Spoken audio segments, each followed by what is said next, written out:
Yes, thank you, Jesus, Lord, for the. Thank you Jesus. ಯೇಸುವೆ, ಈ ಮುಂಜಾನೆ ವೇಳೆಯಲ್ಲಿ ಲಾರ್ಡ್ ನಿನ್ನ ಸನ್ನಿಧಿಗೆ ಬರುವಂತೆ ಕೃಪೆಯನ್ನು ಕೊಡೋದಕ್ಕೆ ಸ್ತೋತ್ರ ಕರ್ತನೆ. ಓ ನಮ್ಮ ಶರೀರ ಬಾವು ಗೆಲ್ಲುತ್ತಿದೆ ಲಾರ್ಡ್ ಕರ್ತನೆ, ನಮ್ಮಿಂದ ಆಗದು ಕರ್ತನೆ, ಸಹಾಯ ಮಾಡು ದೇವ ಕರ್ತನೆ. ನಮ್ಮನ್ನೇ ನಾವು ಯಜ್ಞವಾಗಿ ಅರ್ಪಿಸುತ್ತೇವೆ ಕರ್ತನೆ.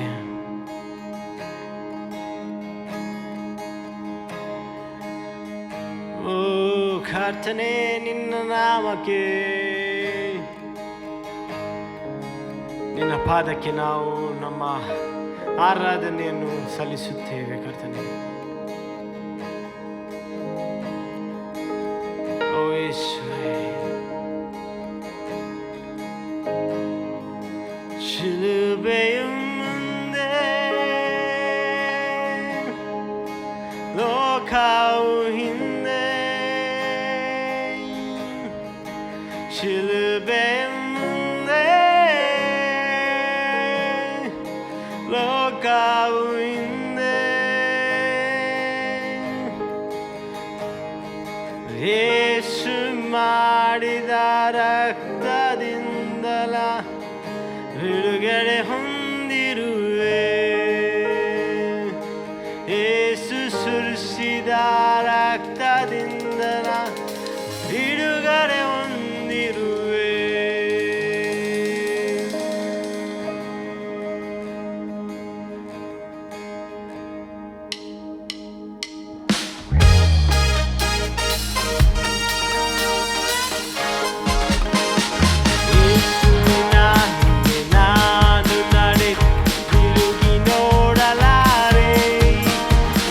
ತಿರುಗಿ ನೋಡಲಾರೆ.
ನಂಬಿಕೆ ಹಾಡೋ ನನ್ನ ಸ್ವಂತ ದೇಶ, ನನ್ನ ಸ್ವಂತ ದೇಶ.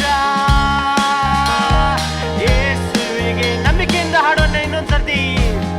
ನನ್ನ ಸ್ವಂತ ದೇಶ ಯೇಸುವಿಗೆ, ಯೇಸು ಮಾತ್ರವೇ, ಯೇಸು ಮಾತ್ರವೇ ಮಾರ್ಗವೆಂಬುದು ಎಲ್ಲೆಡೆ ಕೇಳಿಸಲಿ. ಯೇಸು ಮಾತ್ರವೇ ಮಾರ್ಗವೆಂಬುದು ಎಲ್ಲೆಡೆ ಕೇಳಿಸಲಿ.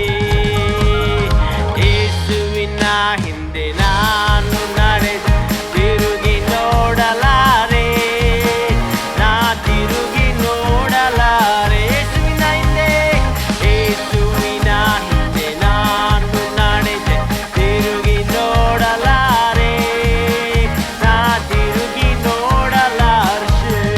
ಶಿಲುಬೆ, ಶಿಲುಬೆಯ ಮುಂದೆ ಲೋಕವು ಹಿಂದೆ, ಶಿಲುಬೆಯ ಮುಂದೆ ಲೋಕವು ಹಿಂದೆ. ಯೇಸು ಸುರಿಸಿದ ರಕ್ತದಿಂದ ನಾ ಬಿಡುಗಡೆ ಹೊಂದಿರುವೆ. ಯೇಸು ಸುರಿಸಿದ ರಕ್ತದಿಂದ ನಾ ಬಿಡುಗಡೆ ಹೊಂದಿರುವೆ. ಯೇಸುವಿನ, ಯೇಸುವಿನ ಹಿಂದೆ ನಾನು ನಡೆ ತಿರುಗಿ ನೋಡಲಾರೆ, ನಾ ತಿರುಗಿ ನೋಡಲಾರೆ. ಲೋಕದೆಲ್ಲೆಡೆ, ಲೋಕದ ಎಲ್ಲೆಡೆ ಯಕ್ಷಕನೇಸು ಒಡೆಯನು ಆಗಿರಲಿ. ಲೋಕದ ಎಲ್ಲೆಡೆ ರಕ್ಷಕನೇಸು ಒಡೆಯನು. ನಂಬಿಕೆಯಿಂದ ಹಾಡೋಣ. ಆತ್ಮನಿಂದ ತುಂಬಿ ಸತ್ಯವ ಸಾರುವ ಸಭೆಗಳು ಹೆಚ್ಚಾಗಲಿ. ಆತ್ಮನಿಂದ, ಆತ್ಮನಿಂದ ತುಂಬಿ ಸತ್ಯವ ಸಾರುವ ಸಭೆಗಳು ಹೆಚ್ಚ. ನನ್ನ ಸ್ವಂತ ದೇಶ, ನನ್ನ ಸ್ವಂತ ದೇಶ ಯೇಸುವಿಗೆ, ನನ್ನ ಸ್ವಂತ ದೇಶ ಯೇಸುವಿಗೆ. ಯೇಸು ಮಾತ್ರವು ಮಾರ್ಗವೆಂಬುದು ಎಲ್ಲೆಡೆ ಕೇಳಿಸಲಿ. ಯೇಸು ಮಾತ್ರವು ಮಾರ್ಗವೆಂಬುದು ಎಲ್ಲೆಡೆ ಕೇಳಿಸಲಿ. ಯೇಸುವಿನ ಹಿಂದೆ ನಾನು ನಡೆವೆ ತಿರುಗಿ ನೋಡಲಾರೆ, ನಾ ತಿರುಗಿ ನೋಡಲಾರೆ. ಯೇಸುವಿನ ಹಿಂದೆ ನಾನು ನಡೆದ ತಿರುಗಿ ನೋಡಲಾರೆ, ನಾ ತಿರುಗಿ ನೋಡಲಾರೆ. ಶಿಲುಬೆ ಮುಂದೆ, ಶಿಲುಬೆಯ ಮುಂದೆ ಲೋಕವು ಹಿಂದೆ,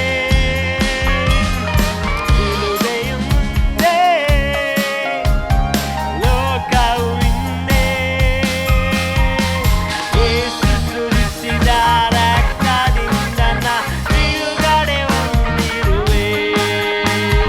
ಯೇಸು ಸುರಿಸಿದ ರಕ್ತದಿಂದ ನಾ ಬಿಡುಗಡೆ ಹೊಂದಿರುವೆ. ಯೇಸುವಿನ ಹಿಂದೆ, ಯೇಸುವಿನ ಹಿಂದೆ ನಾನು ನಡೆವ ತಿರುಗಿ ನೋಡಲಾರೆ, ನಾ ತಿರುಗಿ ನೋಡಲಾರೆ. ಯೇಸುವಿನ ಹಿಂದೆ, ಯೇಸುವಿನ ಹಿಂದೆ ನಾನು ತಿರುಗಿ ನೋಡಲಾರೆ, ನಾ ತಿರುಗಿ ನೋಡಲಾರೆ, ನಾ ತಿರುಗಿ ನೋಡಲಾರೆ, ನಾ ತಿರುಗಿ ನೋಡಲಾರೆ.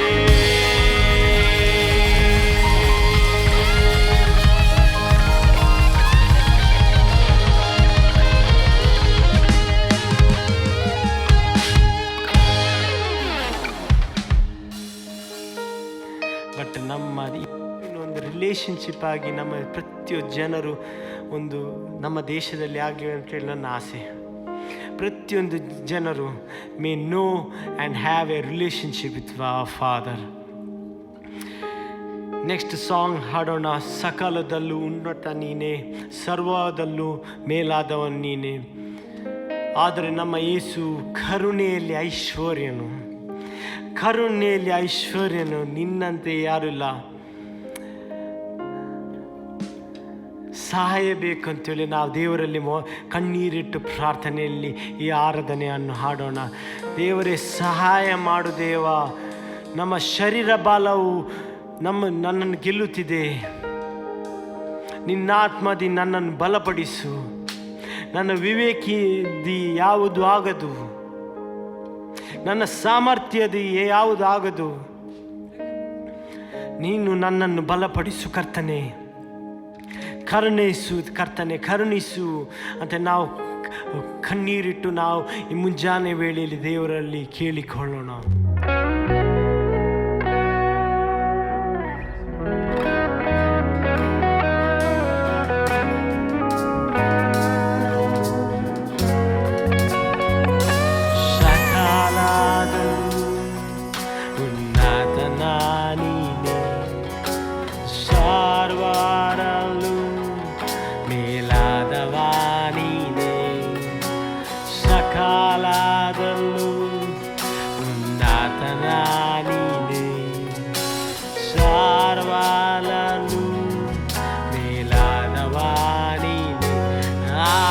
ಕರುಣೆಯ ಐಶ್ವರ್ಯನೇ ನಾನಿನ್ನನ್ನೇ ದೃಷ್ಟಿಸುವೆ. ಆದರೆ ಕರುಣೆಯ ಐಶ್ವರ್ಯನೇ ನಾನಿನ್ನನ್ನೇ ದೃಷ್ಟಿಸುವೆ. ಸಾಯಬೇಕು ದೇವಾ, ನನ್ನಿಂದಾಗದು ನಿನ್ನಿಂದ ಸಾಧ್ಯ. ಸಾಯಬೇಕು ದೇವಾ, ಸಹಾಯ ಮಾಡು ದೇವಾ, ನನ್ನಿಂದಾಗದು ನಿನ್ನಿಂದ ಸಾಧ್ಯ. ನಿನ್ನ ಬಲದಿಂದ ಎಲ್ಲ ಸಾಧ್ಯ.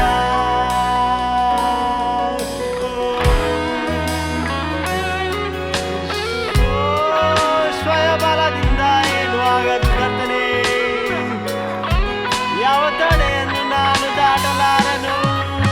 ಸ್ವಯ ಬಲದಿ ನನ್ನಿಂದಿರುವಾಗಲು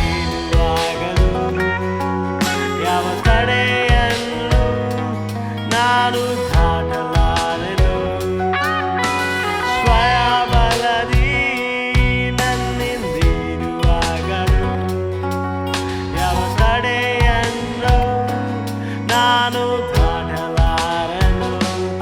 ಆದರೆ ಕರುಣೆಯ ಐಶ್ವರ್ಯನೇ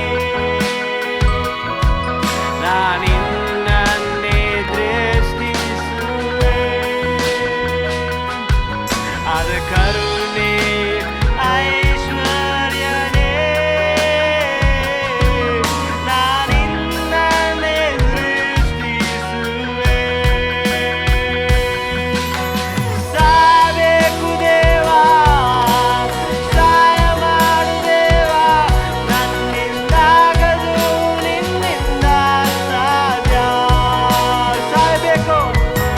ಸಾಯಬೇಕು ದೇವಾ, ಸಹಾಯ ಮಾಡು ದೇವಾ, ನನ್ನಿಂದಾಗದು ನಿನ್ನಿಂದ ಸಾಧ್ಯ. ನಿನ್ನ ಬಲದಿಂದ ಎಲ್ಲ ಸಾಧ್ಯ.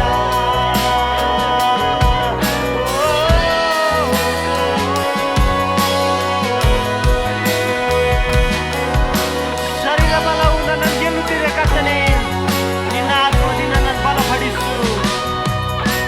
ಶರೀರವಾವು ನನ್ನ ಗೆಲ್ಲುತ್ತಿದೆ, ನಿನ್ನ ಆತ್ಮದಿ ನನ್ನ ಬಲಪಡಿಸು. ಶರೀರವಾವು ನನ್ನ ಗೆಲ್ಲುತ್ತಿದೆ, ನಿನ್ನ ಆತ್ಮದಿ ನನ್ನ ಬಲಪಡಿಸು. ಪ್ರಿಯರೇ, ನಾವು ರೋಗದಲ್ಲಿಯೂ we may be struggling with our character, we may be struggling with our attitude, we may be struggling with our anger, we may be struggling with trusting others.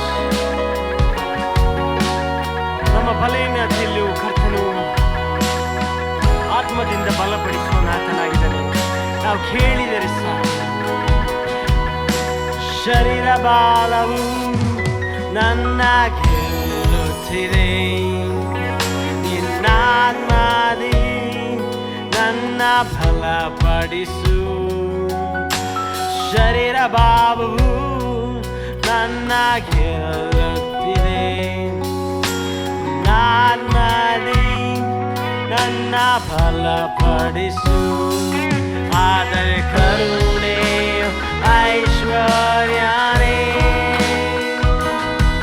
ನಾನಿನ್ನನ್ನೇ ದೃಷ್ಟಿಸುವೆ. ಆದರೆ ಕರುಣೆ ಐಶ್ವರ್ಯನೇ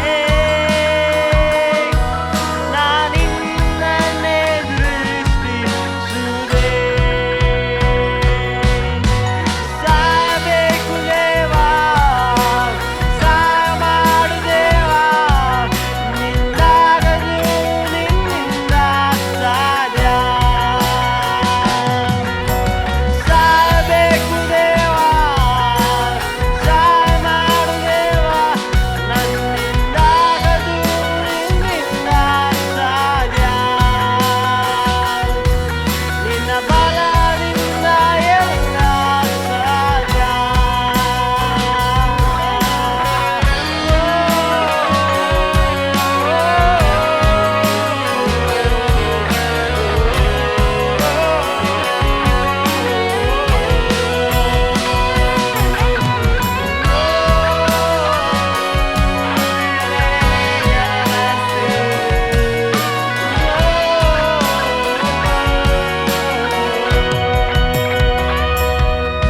ನನ್ನ ವಿವೇಕಾದಿ ಯಾವಾಗಲೂ ನನ್ನ ಸಾಮರ್ಥ್ಯದಿ ನನ್ನ ವಿವೇಕಾದಿ ಯಾವುದು ಆಗದು, ನನ್ನ ಸಾಮರ್ಥ್ಯದಿ ಜೀವಿಸಲಾಗದು.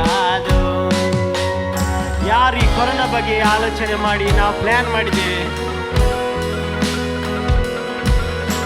ನಮ್ಮ ಮನುಷ್ಯರ ಮನಸ್ಸಿನಿಂದ ಆಗದು. ಪ್ಲಾನ್ ಮಾಡಿ ದೂರಕ್ಕೆ ನಾವು ಪ್ಲಾನ್ ಮಾಡ್ತೇವೆ, ಹೀಗೆ ಮಾಡಬೇಕು ಹಾಗೆ ಮಾಡಬೇಕಂತೇಳಿ. 10 ವರ್ಷದಲ್ಲಿ 15 ವರ್ಷದ planning is all good, but if God is not there in the plan, it will all fail. ನನ್ನ ವಿವೇಕಾದಿ ಯಾವುದು ಆಗದು, ನಿನ್ನ ಸಾಮರ್ಥ್ಯದಿ ಜೀವಿಸಲಾಗದು. ವಿವೇಕಾದಿ ಯಾವುದು ಆಗದು, ನನ್ನ ಸಾಮರ್ಥ್ಯದಿ ಜೀವಿಸಲಾಗದು. ಆದರೆ ಕರುಣೆಯ ಐಶ್ವರ್ಯನೇ ನನ್ನೇ ದೃಷ್ಟಿಸುವೆ. ಆದರೆ ಕರುಣೆಯ ಐಶ್ವರ್ಯನೇ ನಾನಿನ್ನನ್ನೇ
ಐಶ್ವರ್ಯನೇ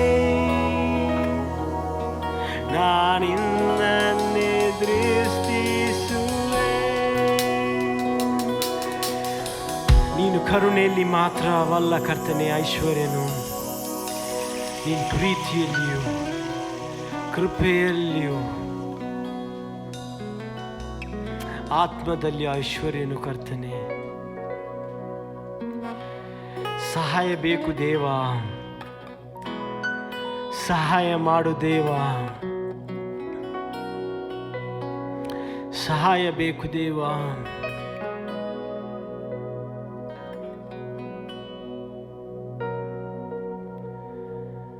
God will never despise the broken heart or the contrite spirit. ದೇವರು ಜಜ್ಜಿ ಹೋದ ಹೃದಯವನ್ನು ಎಂದಿಗೂ ಬಿಡುವುದಿಲ್ಲ, ಕೈ ಬಿಡುವುದಿಲ್ಲ. ನಮ್ಮ ಜೀವಿತದಲ್ಲಿ ಕೂಡ ಈ ಸನ್ನಿವೇಶದಲ್ಲಿ ನಾವು ಜಜ್ಜಿ ಹೋಗಿಯರಾಗಿದ್ದೇವೆ, ಕಷ್ಟದಲ್ಲಿದ್ದೇವೆ, ನಮಗೆ ಗೊತ್ತಿಲ್ಲ ಏನು ಮಾಡಬೇಕಂತಲೂ. ನಾವು ನಿರೀಕ್ಷೆಯಾಗಿ we are desperate for God's intervention in our lives. ನಾವು ಕೇಳಿಕೊಳ್ಳೋಣ, ಸಹಾಯ ಮಾಡು ದೇವ, ಸಹಾಯ ಮಾಡು ದೇವ. ನಾವು ನಮ್ಮನ್ನೇ ಸಜೀವ ಯಜ್ಞವಾಗಿ ಒಪ್ಪಿಸಿಕೊಡ್ತೇವೆ ಕರ್ತನೆ, ಸಹಾಯ ಮಾಡು. ನೀನು ಒಳ್ಳೆಯ ತಂದೆಯಾಗಿದ್ದಿ ದೇವರು. ನಮ್ಮ ಮಕ್ಕಳು ಕೂಗಿ ಕೇಳುವಾಗ ನಾವು ಹೋಗಿ ನಾವು ಮಕ್ಕಳಿಗೆ ನಾವು ಸಹಾಯ ಮಾಡುತ್ತೇವೆ. ನೀವು ನಮ್ಮ ಒಳ್ಳೆಯ ತಂದೆಯಾಗಿದೆ ಕರ್ತನೆ. ದೇವರೇ, ನಾವು ಕೇಳುವಾಗ ನಿನ್ನ ಹೃದಯವು ಮುಟ್ಟುತ್ತದೆ ಕರ್ತನೆ. ನೀನು Lord, you are quick to act, because your word says you do not despise the broken heart. Jesus, oh God.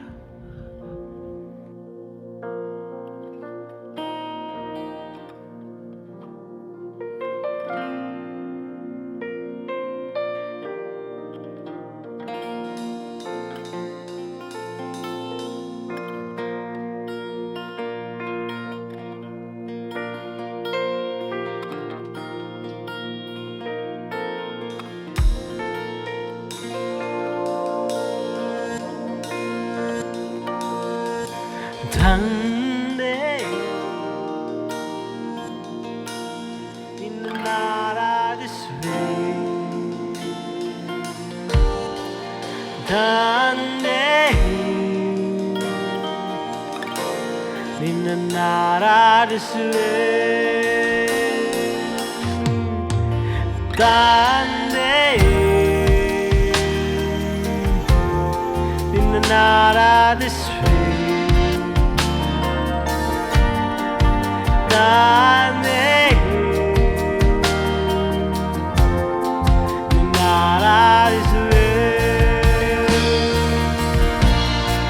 ಪವಿತ್ರವಾದ ಯಜ್ಞವಾಗಿ ನನ್ನನ್ನೇ ಅರ್ಪಿಸುತ್ತ. ಪವಿತ್ರವಾದ ಯಜ್ಞವಾಗಿ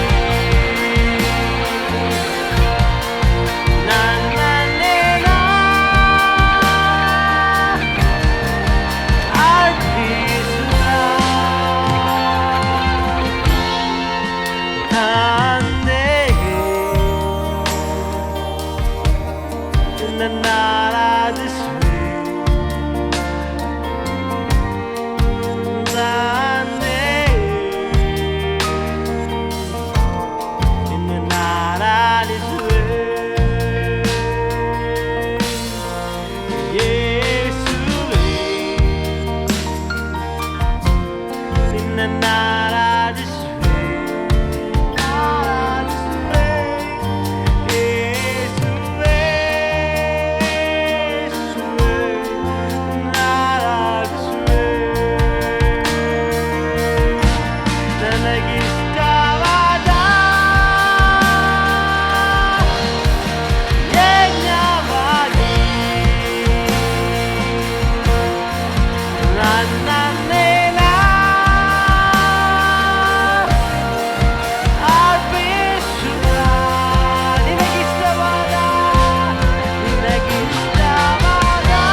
ಯೇಸುವೆ, ತಂದೆ ನಿನ್ನನ್ನು ಆರಾಧಿಸುವೆ ಕರ್ತನೆ. ನಮ್ಮನ್ನೇ ನಾವು ಸಜೀವ ಯಜ್ಞವಾಗಿ ಅರ್ಪಿಸುತ್ತೇವೆ ಕರ್ತನೆ. ನಮ್ಮಿಂದ ಏನೂ ಆಗದು ಕರ್ತನೆ. We cannot even give life to our hair. We cannot even fix what is broken in our lives, Lord. Whatever plans that we have, Lord, to a certain extent is succeeds, but it does not attain perfection, Lord, according to you. We try our level best to be the person you want us to be, Lord, but we fail. Our flesh takes over and we become incompetent and we fail, Lord. You give us the strength, Lord. As we surrender ourselves, we submit ourselves to you, Lord. Lord, you strengthen us. You strengthen us, Father. This is our cry. You strengthen us, Lord. Lord, we are weak. We fail, Lord. We are like Peter, Lord. We say we will not do it and we do it, Lord. We will not deny you. We will not sin, but yet we sin, Lord. Lord, we need your strength, Lord. ಆತ್ಮನೇ ನಮ್ಮನ್ನು ಬಲಪಡಿಸು. Thank you, Jesus. We give you glory and honor. And all God's people said, Amen. Praise the Lord. Praise the Lord. This morning, once again, we have come to the presence of the Lord to hear His word. ಈ ಮುಂಜಾನೆಯಲ್ಲಿ ಮತ್ತೊಮ್ಮೆ ನಾವು ದೇವರ ಸನ್ನಿಧಿಗೆ ಬಂದಿದ್ದೇವೆ, ಆತನ ವಾಕ್ಯವನ್ನು ಕೇಳುವುದಕ್ಕೋಸ್ಕರ. Little time, let us meditate the word of God. ಸ್ವಲ್ಪ ಸಮಯ ನಾವು ದೇವರ ವಾಕ್ಯವನ್ನು ಧ್ಯಾನಿಸೋಣ. Most of the people, when they come to the Lord Jesus Christ, ಅನೇಕ ಜನರು ಕರ್ತನಾದ ಯೇಸು ಕ್ರಿಸ್ತನ ಬಳಿಗೆ ಬರುವಾಗ filled with a great joy, freedom and love, ಅವರು ಒಂದು ದೊಡ್ಡ ಸಂತೋಷ, ಸಮಾಧಾನ ಮತ್ತು ಪ್ರೀತಿಯಿಂದ ತುಂಬಿಸಲ್ಪಟ್ಟರು. and they will be very close to Jesus Christ. ಅವರು ಯೇಸುವಿಗೆ ತುಂಬಾ ಸಮೀಪಸ್ಥರಾಗಿದ್ದರು. Their heart will be burned with the desire to serve Him. ಅವರ ಹೃದಯಗಳು ಯೇಸು ಕ್ರಿಸ್ತನ ಸೇವೆ ಮಾಡುವುದಕ್ಕೆ ಅವು ಹಾತೊರೆಯುತ್ತಾ ಇತ್ತು. As the days goes on, ಆದರೆ ಸಮಯ ಕಳೆದಂತೆ or the time passes, ಅಥವಾ ಕಾಲ ಕಳೆದಂತೆ their zeal for grows cold. ಅವರ ಒಂದು ದೇವರಿಗೋಸ್ಕರ ಇರುವಂತ ಪ್ರೀತಿಯಲ್ಲಿ ಅದು ಕಡಿಮೆ ಆಗುತ್ತಾ ಬರುತ್ತದೆ. Sometimes it fades away completely. ಕೆಲವೊಮ್ಮೆ ಅದು ಸಂಪೂರ್ಣವಾಗಿ ಮುಗಿದು ಹೋಗುತ್ತದೆ. Now, how to bring back the zeal?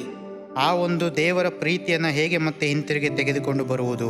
No greater problem in Christian life than loss of zeal for the love of God. ದೇವರ ಪ್ರೀತಿಯ ವೈರಾಗ್ಯದ ಕೊರತೆ ಆಗುವುದಕ್ಕೆ ಅದಕ್ಕಿಂತಲೂ ದೊಡ್ಡ ಹಾನಿ ಕ್ರೈಸ್ತ ಜೀವಿತದಲ್ಲಿ ಯಾವುದೂ ಇಲ್ಲ. Jesus himself revealed to John the apostle. ಯೇಸು ಕ್ರಿಸ್ತನ ತಾನೇ ಅಪೊಸ್ತಲನಾದ ಯೋಹಾನನಿಗೆ ಹೇಳಿಕೊಟ್ಟನು. Revelation chapter 2 verse 4 and 5. ಪ್ರಕಟಣೆ 2ನೇ ಅಧ್ಯಾಯದ 4 ಮತ್ತು 5ನೇ ವಾಕ್ಯಗಳಲ್ಲಿ, Nevertheless I have this against you, that you have left your first love. ಆದರೆ ಮೊದಲು ನಿನಗಿದ್ದ ಪ್ರೀತಿಯನ್ನು ನೀನು ಬಿಟ್ಟು ಬಿಟ್ಟಿದ್ದೀಯೆಂದು ನಾನು ನಿನ್ನ ಮೇಲೆ ತಪ್ಪು ಹೊರಿಸಬೇಕಾಗುತ್ತದೆ.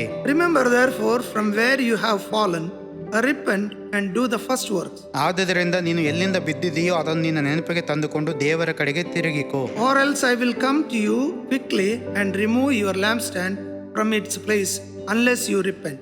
ನೀನು ಮೊದಲು ಮಾಡುತ್ತಿದ್ದ ಕೃತ್ಯಗಳನ್ನು ಮಾಡು. ನೀನು ದೇವರ ಕಡೆಗೆ ತಿರುಗಿಕೊಳ್ಳದೆ ಹೋದರೆ ನಾನು ಬಂದು ನಿನ್ನ ದೀಪಸ್ತಂಭವನ್ನು ಅದರ ಸ್ಥಳದಿಂದ ತೆಗೆದು ಹಾಕುವೆನು. Through faith we enter through Christ Jesus into the kingdom of God. ಯೇಸು ಕ್ರಿಸ್ತನ ಮೂಲಕವಾಗಿ ನಂಬಿಕೆಯಿಂದ ನಾವು ದೇವರ ರಾಜ್ಯದೊಳಗೆ ಪ್ರವೇಶಿಸುತ್ತೇವೆ. Satan also behind us, and he works with every tricks of him to draw us away from the kingdom of God. ಸೈತಾನನು ಕೂಡ ಪೂರ್ಣ ಬಲದಿಂದ ಕೆಲಸ ಮಾಡುತ್ತಾನೆ, ಎಲ್ಲ ವಿಧವಾದ ವಂಚನೆಗಳ ಮೂಲಕವಾಗಿ ನಮ್ಮನ್ನು ಕ್ರಿಸ್ತನಿಂದ ಪ್ರೀತಿಯಿಂದ ದೂರ ಸೆಳೆಯುವುದಕ್ಕಾಗಿ.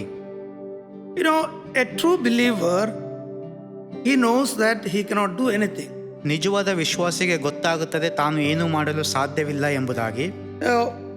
John chapter 10 verse 28 says, John Gospel, ಯೋಹಾನ 10:28 ಈ ರೀತಿಯಲ್ಲಿ ಹೇಳಲ್ಪಟ್ಟಿದೆ, I give them eternal life, and they shall never perish, neither shall anyone snatch them out of my hand. ನಾನು ಅವುಗಳಿಗೆ ನಿತ್ಯ ಜೀವವನ್ನು ಕೊಡುತ್ತೇನೆ, ಅವು ಎಂದಿಗೂ ನಾಶವಾಗುವುದೇ ಇಲ್ಲ, ಅವುಗಳನ್ನು ಯಾರೂ ನನ್ನ ಕೈಯೊಳಗಿಂದ ಕಸಕೊಳ್ಳರು. But Satan can make the believers ineffective, and he can make them loveless and lifeless. ಆದರೆ ಸೈತಾನನು ವಿಶ್ವಾಸಿಗಳನ್ನ ಒಂದು ಪರಿಣಾಮಕಾರಿ ಇಲ್ಲದಂಥ ಜೀವಿತಕ್ಕೆ ಅಥವಾ ಪ್ರೀತಿ ಇಲ್ಲದ ಮತ್ತು ಒಂದು ಕರುಣೆ ಇಲ್ಲದ ಜೀವಿತಕ್ಕೆ ನಡೆಸಬಹುದು. Spiritually, we have to have a revival, not only individually but also as a church. ಆದರೆ ನಾವು ವೈಯಕ್ತಿಕವಾಗಿ ಮಾತ್ರವಲ್ಲ, ಸಭೆಯಾಗಿಯೂ ಕೂಡ ಆ ಒಂದು ಉಜ್ಜೀವನವನ್ನು ಹೊಂದಿಕೊಳ್ಳಬೇಕಾಗಿದೆ. Put some question in our life. ಕೆಲವು ಪ್ರಶ್ನೆಗಳನ್ನು ನಾವು ನಮ್ಮ ಜೀವಿತದಲ್ಲಿ ಹಾಕಿಕೊಳ್ಳಬೇಕು. Do we love Jesus more than anything in this world? ಈ ಲೋಕದಲ್ಲಿರುವ ಎಲ್ಲದಕ್ಕಿಂತ ಹೆಚ್ಚಾಗಿ ನಾವು ಯೇಸು ಕ್ರಿಸ್ತನನ್ನು ಪ್ರೀತಿಸುತ್ತಿದ್ದೇವೆಯೋ? For example, Mark chapter 12 verse 30. ಉದಾಹರಣೆಗೆ ಮಾರ್ಕ 12ನೇ ಅಧ್ಯಾಯದ 13ನೇ ವಾಕ್ಯದಲ್ಲಿ, Do you love me more than anything? ಎಲ್ಲದಕ್ಕಿಂತ ಹೆಚ್ಚಾಗಿ ನನ್ನನ್ನು ಪ್ರೀತಿಸುತ್ತಿರೋ ಎಂಬುದಾಗಿ.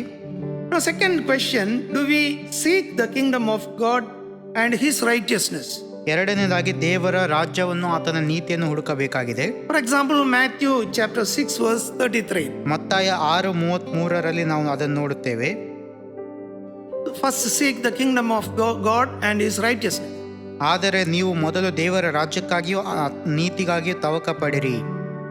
Then we see, are we in complete love and fellowship with every Christian brothers and sisters? ಮತ್ತೆ ಮುಂದಿನದನ್ನು ನಾವು ನೋಡುವಾಗ ನಮ್ಮ ಎಲ್ಲ ಕ್ರೈಸ್ತ ಸಹೋದರರೊಂದಿಗೆ ಪೂರ್ಣ ಪ್ರೀತಿಯಲ್ಲಿ ನಾವಿದ್ದೇವೆಯೋ ಎಂಬುದಾಗಿ ನೋಡಿಕೊಳ್ಳಬೇಕು. That we can see 1 John 4 verse 20. 1 ಯೋಹಾನ 4ನೇ ಅಧ್ಯಾಯದ 20ನೇ ವಾಕ್ಯದಲ್ಲಿ ನಾವು ಅದನ್ನು ನೋಡುತ್ತೇವೆ. If you don't love the brother whom you see, how can you love the God whom you do not see? ತಾನು ಕಂಡಿರುವ ತನ್ನ ಸಹೋದರನನ್ನು ಪ್ರೀತಿಸದವನು ತಾನು ಕಾಣದಿರುವ ದೇವರನ್ನು ಪ್ರೀತಿಸಲಾರನು. And again we can ask some more questions. Are we experiencing the fruit of the Holy Spirit in our daily life? ಮತ್ತೊಂದು ಸಂಗತಿ ನಮ್ಮ ಜೀವಿತಗಳಲ್ಲಿ ನಾವು ಕೇಳಿಕೊಳ್ಳಬಹುದು, ನಾವು ದೇವರ ಫಲವನ್ನ ಅನುಭವಿಸ್ತಾ ಇದ್ದೇವೆಯೋ ನಮ್ಮ ಜೀವಿತದಲ್ಲಿ For ಎಂಬುದಾಗಿ. example, the word of God says that Galatians 5 verse 22 and 23. ಉದಾಹರಣೆಗೆ ಗಲಾತ್ಯ 5ನೇ ಅಧ್ಯಾಯದ 22-23ನೇ ವಾಕ್ಯದಲ್ಲಿ ನಾವು ನೋಡುತ್ತೇವೆ, Peace, joy, love, everything. We can see there are some 9 fruits of God, Holy Spirit in that verse. ಪ್ರೀತಿ, ಸಂತೋಷ, ಸಮಾಧಾನ, ಈ ರೀತಿಯಲ್ಲಿ 9 ಪರಿಶುದ್ಧಾತ್ಮನ ಫಲವನ್ನು ನಾವು ನೋಡುತ್ತೇವೆ. We can check our life. ನಮ್ಮ ಜೀವಿತವನ್ನು ನಾವು ಪರೀಕ್ಷೆ ಮಾಡಿಕೊಳ್ಳಬಹುದು. And again we can ask a question, is there spiritual power in our lives? ಮತ್ತೊಂದು ಪ್ರಶ್ನೆ ನಾವು ಕೇಳಬೇಕಾದದ್ದು, ನಮ್ಮಲ್ಲಿ ಆತ್ಮಿಕವಾದ ಶಕ್ತಿ ಇದೆಯೋ ಎಂಬುದಾಗಿ. For example, Matthew chapter 24-29, we need not read. Acts 1:8. ಮತ್ತ 24ನೇ ಅಧ್ಯಾಯದ 29ನೇ ವಚನ ಮತ್ತು ಅಪೊಸ್ತಲರ ಕೃತ್ಯಗಳು 1ನೇ ಅಧ್ಯಾಯದ 8ನೇ ವಾಕ್ಯ ಹೇಳುತ್ತದೆ. Jesus says that you wait upon the Jerusalem until you receive the power of Holy Spirit, anointing of the Holy Spirit. ಪರಿಶುದ್ಧಾತ್ಮನ ಬಲವನ್ನ ಹೊಂದಿಕೊಳ್ಳುವವರೆಗೆ ನೀವು ಯೆರೂಸಲೇಮಿನಲ್ಲಿ ಕಾಯ್ದುಕೊಂಡಿರಿ ಎಂಬುದಾಗಿ ಹೇಳ್ತಾನೆ. So we need a certain amount of power from above. ಮತ್ತು ಮೇಲಿನಿಂದ ನಮಗೆ ಒಂದು ಬಲವು ಬೇಕಾಗಿದೆ.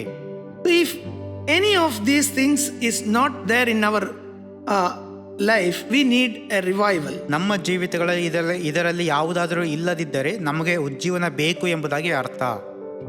Now as a church in the morning, early morning, 5:30 to 6:30, 1 hour we are submitting ourselves into prayer life. ನಾವು ಸಭೆಯಾಗಿ ಪ್ರತಿದಿನ ಬೆಳಗ್ಗೆ 5:30ರಿಂದ 6:30ವರೆಗೂ ಪ್ರಾರ್ಥನೆಯಲ್ಲಿ ನಾವು ಒಪ್ಪಿಸಿಕೊಡುತ್ತಾ ಇದ್ದೇವೆ. It is a very good moment. More than 40-50 people are joining. 40ರಿಂದ 50 ಕುಟುಂಬಗಳು ಇದರಲ್ಲಿ ಸೇರಿ ಬರ್ತಾ ಇದೆ. ಉತ್ತಮವಾದ ಒಂದು ಸಮಯವಾಗಿದೆ. Not only prayer is enough.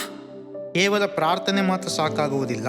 We have to meditate the word of God, or we have to individually study the word of God. ದೇವರ ವಾಕ್ಯವನ್ನು ನಾವು ಧ್ಯಾನಿಸುವವರಾಗಿರಬೇಕು. ವೈಯಕ್ತಿಕವಾಗಿ ದೇವರ ವಾಕ್ಯವನ್ನು ಓದುವವರಾಗಿರಬೇಕು.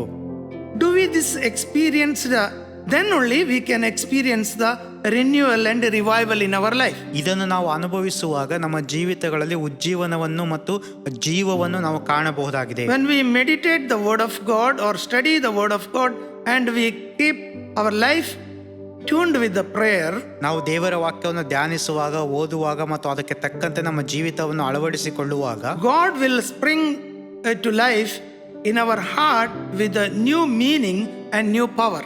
ನಮ್ಮ ದೇವರು ನಮ್ಮ ಜೀವಿತದಲ್ಲಿ ಹೊಸ ಬಲ ಮತ್ತು ಹೊಸ ಶಕ್ತಿಯಿಂದ ನಮ್ಮನ್ನು ತುಂಬಿಸುವವನಾಗಿದ್ದಾನೆ. And what is revival? Let us see what is revival. ಉಜ್ಜೀವನ ಅಂದರೆ ಏನು ಎಂಬುದಾಗಿ ನಾವು ನೋಡಿಕೊಳ್ಳೋಣ. First of all, restoring our first love for Christ. ಮೊಟ್ಟ ಮೊದಲನೇದಾಗಿ ನಮ್ಮ ಪ್ರಥಮ ಪ್ರೀತಿಯನ್ನು ದೇವರ ಕಡೆಗೆ ಪುನಃಸ್ಥಾಪಿಸುವಂಥದ್ದು. As already we have read the first words in Revelation 2nd chapter 4 to 5. ನಾವು ಈಗಾಗಲೇ ಓದಿದಂತೆ ಪ್ರಕಟಣೆ 2ನೇ ಅಧ್ಯಾಯದ 4 ಮತ್ತು 5ನೇ ವಾಕ್ಯಗಳು. Walking in the light with Jesus and allow him live in our life. ಯೇಸು ಕ್ರಿಸ್ತನಿಗೆ ತಕ್ಕಂತೆ ನಾವು ನಡೆಯುವಂಥದ್ದು ಮತ್ತು ಆತನ ಸಂಗಡ ನಾವು ಜೀವಿಸುವಂಥದ್ದು. We see, secondly, we see restoring to spiritual health after period of decline. ಎರಡನೆಯದಾಗಿ ನಾವು ನೋಡುವಂಥದ್ದು ಒಂದು ಪುನಃಸ್ಥಾಪನೆಯ ಕಡೆಗೆ, ಒಂದು ಆತ್ಮಿಕವಾದ ಜೀವಿತದಲ್ಲಿ ಆರೋಗ್ಯಕರ ಒಂದು ಆತ್ಮಿಕತೆಯನ್ನು ಹೊಂದಿಕೊಳ್ಳುವಂಥದ್ದು. Thirdly, we see admitting our sins and calling out Jesus for forgiveness and cleansing us. ನಮ್ಮ ಮೂರನೇದಾಗಿ ನಮ್ಮ ಪಾಪಗಳನ್ನು ಒಪ್ಪಿಕೊಂಡು ಅರಿಕೆ ಮಾಡಿ ಯೇಸು ಕ್ರಿಸ್ತನ ಕ್ಷಮಾಪಣೆಯನ್ನು ಹೊಂದಿಕೊಂಡು ಅವುಗಳನ್ನು ಬಿಟ್ಟು ಬಿಡುವಂಥದ್ದು. And again, giving Jesus the control of every area of our life. ನಮ್ಮ ಜೀವಿತದ ಎಲ್ಲಾ ಕ್ಷೇತ್ರಗಳ ಒಂದು ಒಡೆತನವನ್ನ ದೇವರಿಗೆ ಕೊಡುವಂಥದ್ದು. It is the time for deep stirring in our lives. ನಮ್ಮ ಜೀವಿತಗಳಲ್ಲಿ ಆಳವಾದ ಪುನಃಸ್ಥಾಪನೆಯ ಸಮಯಗಳು ಇದಾಗಿವೆ. More and more taking time to pray in our life. ನಮ್ಮ ಜೀವಿತಗಳಲ್ಲಿ ಹೆಚ್ಚಾಗಿ ಪ್ರಾರ್ಥನೆಯನ್ನು ತೆಗೆದುಕೊಳ್ಳುವಂಥ ಸಮಯ. Meditating the word of God and understanding the word of God. ದೇವರ ವಾಕ್ಯವನ್ನು ಅರ್ಥ ಮಾಡಿಕೊಳ್ಳುವಂಥದ್ದು, ದೇವರ ವಾಕ್ಯವನ್ನು ಧ್ಯಾನಿಸುವಂಥದ್ದು. And drawing us closer to Jesus. ನಮ್ಮನ್ನು ಯೇಸು ಕ್ರಿಸ್ತನ ನಿಕಟತನಕ್ಕೆ ಅತಿ ಸಮೀಪಕ್ಕೆ ತೆಗೆದುಕೊಂಡು ಹೋಗುವಂಥದ್ದು. This all will help us. ಇದೆಲ್ಲವೂ ನಮಗೆ ಸಹಾಯ ಮಾಡುತ್ತದೆ. And also we can ask some more questions. ಮತ್ತೆ ಇನ್ನು ಕೆಲವು ಸಂಗತಿಗಳು ನಾವು ಕೇಳಬೇಕಾಗಿದೆ. It is the time all hypocrisy and self-deception is exposed. ಈ ಸಮಯಗಳಲ್ಲಿ ಎಲ್ಲ ಕಪಟತನಗಳು ಮತ್ತು ಸ್ವವಂಚನೆಗಳು ಅದು ಹೊರಗೆ ಬಯಲಾಗುವಂಥ ಸಮಯಗಳು. It is the time strife and criticism, bitterness in the church is revealed. ಈ ಸಮಯಗಳಲ್ಲಿ ಕಹಿತನ, ವಿಮರ್ಶೆಗಳು, ಟೀಕೆ ಟಿಪ್ಪಣಿಗಳು ಸಭೆಯಲ್ಲಿ ಒಂದು ಪ್ರಕಟವಾಗುವಂಥ ಸಮಯಗಳು. And we have to repent of it. ಮತ್ತು ಅವುಗಳಿಂದ ನಾವು ಪಶ್ಚಾತ್ತಾಪ ಹೊಂದಬೇಕಾಗಿದೆ. Our lives are changed and so much that others are affected and drawn to Christ. ನಮ್ಮ ಜೀವಿತಗಳು ಆ ಬೇರೆಯವರು ದೇವರ ಕಡೆಗೆ ಆಕರ್ಷಿತರಾಗುವಂತೆ ಮಾರ್ಪಡಬೇಕಾಗಿದೆ. Above all, when the Holy Spirit comes to us in power, working in both individually and as a church. ಎಲ್ಲದಕ್ಕಿಂತ ಹೆಚ್ಚಾಗಿ ಪರಿಶುದ್ಧಾತ್ಮ ನಮ್ಮ ಜೀವಿತದೊಳಗೆ ಬರುವಾಗ ವೈಯಕ್ತಿಕವಾಗಿ ಮತ್ತು ಸಭೆಯಾಗಿ ಕೆಲಸ ಮಾಡಲು ಸಹಾಯ ಮಾಡುತ್ತದೆ. How does the revival begins? ಯಾವ ರೀತಿಯ ಉಜ್ಜೀವನ ಪ್ರಾರಂಭವಾಗುತ್ತದೆ? First of all, with the awareness and confession of our sins. ಮೊಟ್ಟ ಮೊದಲನೇದಾಗಿ ನಮ್ಮ ಪಾಪಗಳ ಕ್ಷಮಾಪಣೆ ಮತ್ತು ಅರಿಕೆ ಮಾಡುವುದರ ಮೂಲಕ. As we know, the devil will tempt us to sin. ನಮ್ಮೆಲ್ಲರಿಗೂ ಗೊತ್ತಿರುವ ಹಾಗೆ ಸೈತಾನನು ನಮ್ಮನ್ನು ಶೋಧಿಸುತ್ತಾನೆ ಪಾಪ ಮಾಡುವುದಕ್ಕೆ. Sin will separate us from God's fellowship. ಮತ್ತು ಈ ಪಾಪ ಎನ್ನುವಂಥದ್ದು ದೇವರ ಅನ್ಯೋನ್ಯತೆಯಿಂದ ನಮ್ಮನ್ನು ದೂರ ಮಾಡುತ್ತದೆ. Because of this, the Holy Spirit will be grieved. ಇದರ ಮೂಲಕವಾಗಿ ಪರಿಶುದ್ಧಾತ್ಮನು ದುಃಖಪಡುತ್ತಾನೆ. The result is that we lose the fellowship with men as well as God. ಅದರ ನಿಮಿತ್ತವಾಗಿ ಏನಾಗುತ್ತದೆ? ದೇವರೊಡನೆ ಮತ್ತು ಮನುಷ್ಯರೊಡನೆ ನಾವು ಅನ್ಯೋನ್ಯತೆಯನ್ನು ಕಳೆದುಕೊಳ್ಳುತ್ತಾ ಹೋಗುತ್ತೇವೆ. We lose the joy, peace and power of God. ದೇವರ ಸಂತೋಷ, ಸಮಾಧಾನ, ಶಕ್ತಿಯನ್ನು ನಾವು ಕಳೆದುಕೊಳ್ಳುತ್ತಾ ಹೋಗುತ್ತೇವೆ. You know, at a point of time we do not understand that we are sinning or we are sinners. ಮತ್ತು ಹೋಗುತ್ತಾ ಸಮಯ ಕಳೆದಂತೆ ನಾವು ಪಾಪ ಮಾಡುತ್ತಾ ಇದ್ದೇವೆ, ನಾವು ಪಾಪಿಗಳು ಎನ್ನುವ ಮನೋಭಾವನೆ ನಮಗೆ ಬರದಂತಾಗುತ್ತದೆ. We never recognized that we are under sin. ನಾವು ಪಾಪದ ಅಡಿಯಲ್ಲಿ ಬಂದಿದ್ದೇವೆ, ಪಾಪದ ದಾಸರಾಗಿದ್ದೇವೆ ಎಂಬುದಾಗಿ ನಮಗೆ ಗೊತ್ತಾಗುವುದೇ ಇಲ್ಲ. For example, Mark chapter 10.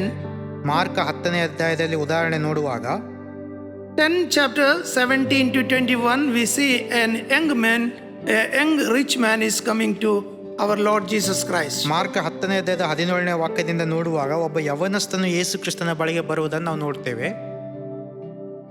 You know, he comes and asks Jesus.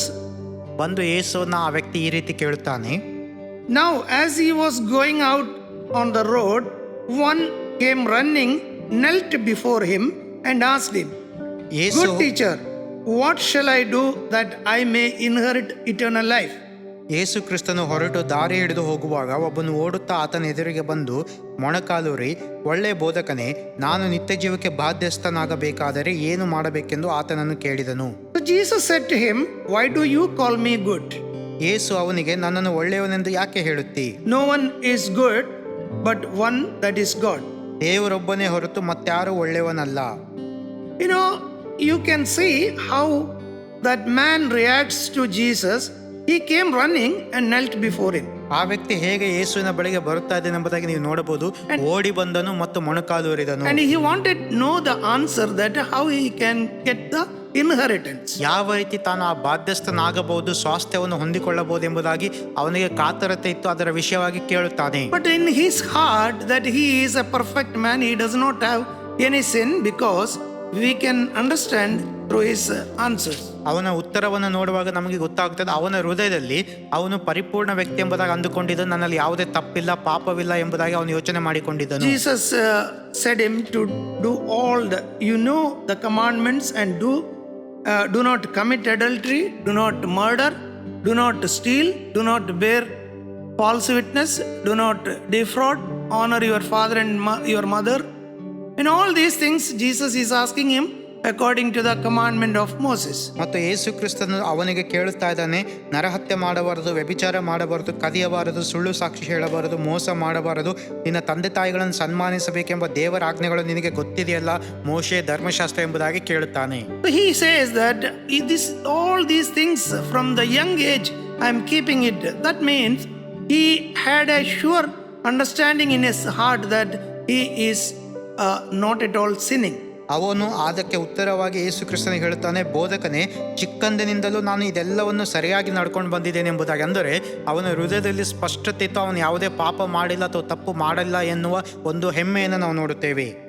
But Jesus says in verse 21, "One thing you lack.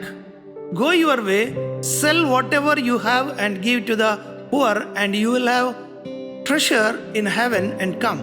Take up the cross and follow me." ಆದರೆ 21ನೇ ವಾಕ್ಯದಲ್ಲಿ ಯೇಸು ಕ್ರಿಸ್ತನು ಅವನಿಗೆ ಹೇಳುತ್ತಾನೆ, ಅವನನ್ನು ದೃಷ್ಟಿಸಿ ನೋಡಿ ಪ್ರೀತಿಸಿ ಅವನಿಗೆ, ನಿನಗೆ ಒಂದು ಕಡಿಮೆ ಆಗಿದೆ, ಹೋಗು, ನಿನ್ನ ಬದುಕನ್ನೆಲ್ಲ ಮಾರಿ ಬಡವರಿಗೆ ಕೊಡು, ಪರಲೋಕದಲ್ಲಿ ನಿನಗೆ ಸಂಪತ್ತಿರೋದು, ನೀನು ಬಂದು ನನ್ನನ್ನು ಹಿಂಬಾಲಿಸು ಅಂದನು. But some people, I have heard many teaching about this passage. ಈ ವಾಕ್ಯವನ್ನು ಅನೇಕರು ಬೇರೆ ಬೇರೆ ರೀತಿಯಲ್ಲಿ ಉಪದೇಶಿಸುವುದನ್ನು ನಾನು ಕೇಳಿದ್ದೇನೆ. But richness is not a problem here. ಆದರೆ ಇಲ್ಲಿ ಶ್ರೀಮಂತಿಕೆ ಸಮಸ್ಯೆ ಎಂಬುದಾಗಿ ಯೇಸು ಕ್ರಿಸ್ತನು ಹೇಳುತ್ತಾ ಇಲ್ಲ. But more than Lord or more than his God, he considered his richness.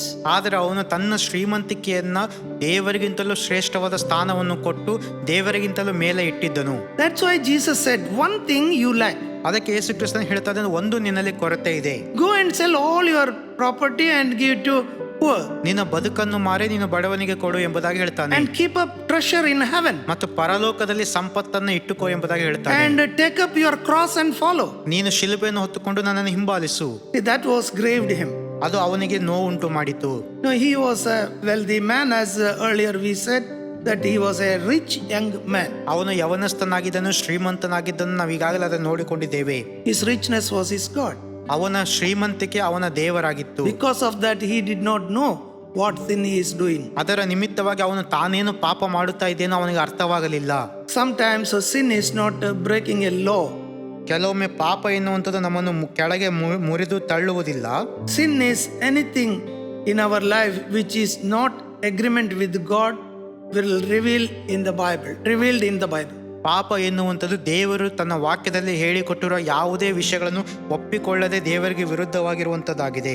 As like this young rich man, so we also sometimes we do not understand even our sins in our life. ಈ ಒಂದು ಶ್ರೀಮಂತ ಯವನಸ್ಥನ ಹಾಗೆ ನಾವು ನಮ್ಮ ಜೀವಿತಗಳಲ್ಲಿರುವಂಥ ಕೊರತೆಗಳನ್ನು, ಪಾಪಗಳನ್ನು ನಾವು ಕಂಡುಕೊಳ್ಳುವುದಿಲ್ಲ ಅನೇಕ ಸಮಯಗಳಲ್ಲಿ. But God sees what is in our life. ಆದರೆ ದೇವರು ನೋಡುತ್ತಾನೆ ನಮ್ಮ ಹೃದಯಗಳಲ್ಲಿ ಏನು ಇದೆ ಎಂಬುದಾಗಿ. No, it is not doing wrong things. Sin. It is not wrong things that we do sin. ಪಾಪ ಎಂಬುದಾಗಿ ಹೇಳುವಾಗ ಯಾವಾಗಲೂ ತಪ್ಪು ವಿಷಯಗಳನ್ನು ಮಾಡುವಂಥದ್ದೇ ಎಂಬುದಾಗಿ ಅರ್ಥವಲ್ಲ. It is a wrong attitude, of course.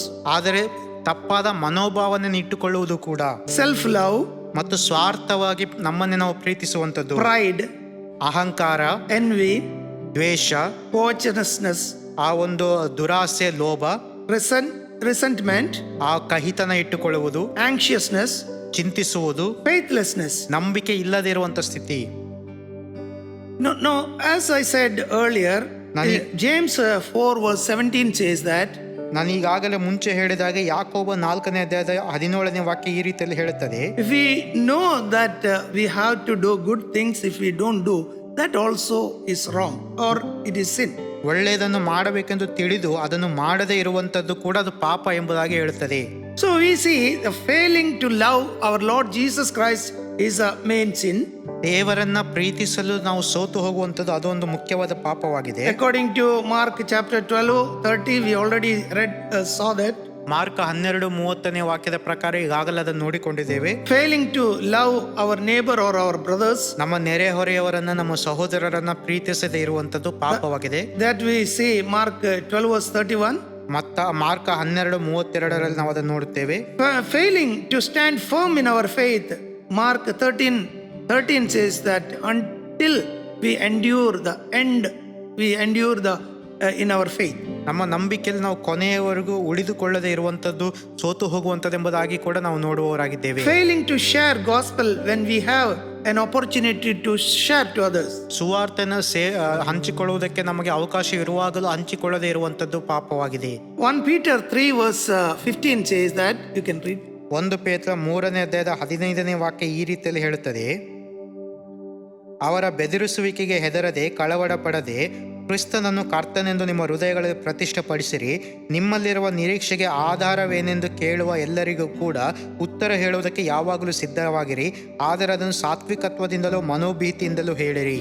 So somebody will ask you, what is the reason for your faith, or why you are following Jesus Christ? ಕೆಲವರು ಕೇಳುತ್ತಾರೆ, ನೀವು ಯಾಕೆ ಯೇಸುವನ್ನು ಹಿಂಬಾಲಿಸ್ತೀರಿ ಅಥವಾ ನಿಮ್ಮ ನಂಬಿಕೆಗೆ ಆಧಾರವೇನು ಎಂಬುದಾಗಿ ಕೇಳುತ್ತಾರೆ. So this is a good opportunity to share about Jesus Christ and what he has done in our life. Yesu Krista ನಮ್ಮ ಜೀವಿತದಲ್ಲಿ ಮಾಡಿರುವಂತಹ ಸಂಗತಿಗಳನ್ನು ಹಂಚಿಕೊಳ್ಳುವುದಕ್ಕೂ ಅದು ಉತ್ತಮವಾದ ಒಂದು ಅವಕಾಶವಾಗಿರುತ್ತದೆ. So for that we have to have the proper word of God accumulated in our hearts. ಆದರೆ ಅದು ಮಾಡಬೇಕೆಂಬುದಾಗಿರುವುದಾದರೆ ನಮ್ಮ ಹೃದಯಗಳಲ್ಲಿ ದೇವರ ವಾಕ್ಯಕ್ಕೆ ಸ್ಥಾನವಿರಬೇಕು, ಅದು ದೇವರ ವಾಕ್ಯದಿಂದ ತುಂಬಿಸಿರಬೇಕು. And also if we do not respond to others' need, for example Matthew chapter 25:41 to 45, we can see there how Jesus says that you have to respond to the poor, needy and sick people. ಮತ್ತು ಮತ್ತಾಯ 25ನೇ ಅಧ್ಯಾಯದ 41ನೇ ವಾಕ್ಯದಲ್ಲಿ ನಾವು ನೋಡುವಾಗ ಅನಾರೋಗ್ಯದಲ್ಲಿರುವವರು, ಅಗತ್ಯತೆಯಲ್ಲಿರುವವರು, ರೋಗದಲ್ಲಿರುವವರಿಗೆ ನಾವು ಪ್ರತಿಕ್ರಿಯಿಸದೆ ಹೋದರೆ ಅದು ಕೂಡ ಪಾಪ ಎಂಬುದಾಗಿ ಹೇಳಲ್ಪಟ್ಟಿದೆ. Who among us can say that we do not have sin? According to the word of God, 1 John 1:9. 1 ಯೋಹಾನ 1:9 ಪ್ರಕಾರ ನಮ್ಮಲ್ಲಿ ಪಾಪವಿಲ್ಲವೆಂದು ಹೇಳುವವನು ಯಾರಿದ್ದಾರೆ? ಯಾರು ಪಾಪವಿಲ್ಲ ಎಂಬುದಾಗಿ ಹೇಳಲು ಸಾಧ್ಯ? Now the word of God very clearly says that if we do not have sin, we are deceiving ourselves, or we are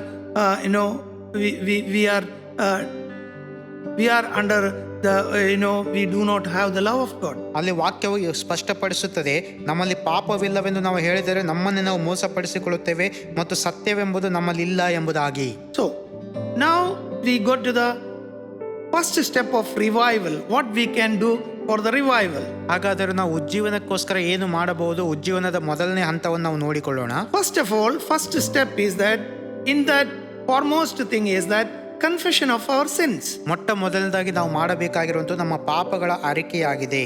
When we say that confession of sin, ನಮ್ಮ ಪಾಪದ ಅರಿಕೆ ಎಂಬುದಾಗಿ ನಾವು ಹೇಳುವಾಗ it is not an ordinary or an superficial confession. ಅದೇನೋ ಒಂದು ಸಾಮಾನ್ಯವಾದ ಅಥವಾ ಒಂದು ಅತಿಯಾದ ಒಂದು ಆತ್ಮಿಕತೆಯ ಒಂದು ಅರಿಕೆ ಅಲ್ಲ. Naturally we confess and we just keep quiet. We do not know anything for our confession. ಕೆಲವೊಮ್ಮೆ ನಾವು ಸುಮ್ಮನೆ ಅರಿಕೆ ಮಾಡಿ ಬಿಟ್ಟು ಬಿಡುತ್ತೇವೆ, ಅದರ ಬಗ್ಗೆ ಹೆಚ್ಚಾಗಿ ನಾವು ಯೋಚಿಸಲು ಹೋಗುವುದಿಲ್ಲ, ಏನು ಮಾಡುವುದಿಲ್ಲ. But remember the price that Jesus has paid for cleansing us from the sin. ಆದರೆ ನಮ್ಮ ಪಾಪಗಳಿಂದ ನಮ್ಮನ್ನು ಬಿಡಿಸುವುದಕ್ಕೆ ಯೇಸು ಕ್ರಿಸ್ತನ ಕೊಟ್ಟ ಕ್ರಯವನ್ನು ನೆನಪಿಸಿಕೊಳ್ಳಿರಿ. No, he paid the entire life for cleansing us from our sin. ನಮ್ಮ ಪಾಪಗಳಿಂದ ನಮ್ಮನ್ನು ತೊಳೆಯುವುದಕ್ಕಾಗಿ ಆತನು ತನ್ನ ಜೀವವನ್ನೇ ಒಪ್ಪಿಸಿಕೊಟ್ಟನು. So it is not an ordinary thing to confess and forsake the sin.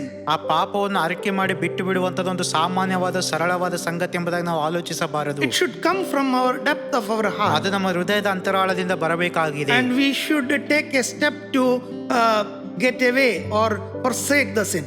ಮತ್ತು ಪಾಪವನ್ನು ಬಿಟ್ಟು ಬಿಡುವುದಕ್ಕೆ ನಾವು ಹೆಜ್ಜೆಯನ್ನು ತೆಗೆದುಕೊಳ್ಳಬೇಕು ಮತ್ತು ಒಂದು ಮುಂದೆ ಬರಬೇಕಾಗಿದೆ. And ask the Holy Spirit to reveal the hidden sins. ನಮ್ಮಲ್ಲಿ ಮರೆಯಾಗಿರುವಂತ ಪಾಪಗಳನ್ನು ತೋರಿಸಿಕೊಡುವಂತೆ ಪರಿಶುದ್ಧಾತ್ಮನಿಗೆ ನಾವು ಕೇಳಬೇಕಾಗಿದೆ. If we go on asking the Holy Spirit to reveal the sin which is hidden in you, now the Holy Spirit is our helper. ನಮ್ಮೊಳಗೆ ಬಚ್ಚಿಟ್ಟುಕೊಂಡಿರುವಂಥ ಅಥವಾ ಮರೆಯಾಗಿರುವಂಥ ಪಾಪಗಳನ್ನು ಪ್ರಕಟಿಸುವಂತೆ ನಾವು ಪರಿಶುದ್ಧಾತ್ಮನಿಗೆ ಯಾಕೆ ಕೇಳಬೇಕಂದ್ರೆ ಆತ ನಮಗೆ ಸಹಾಯಕನಾಗಿದ್ದಾನೆ. No, he will reveal us what the sin we are prevailing or we are doing the sin.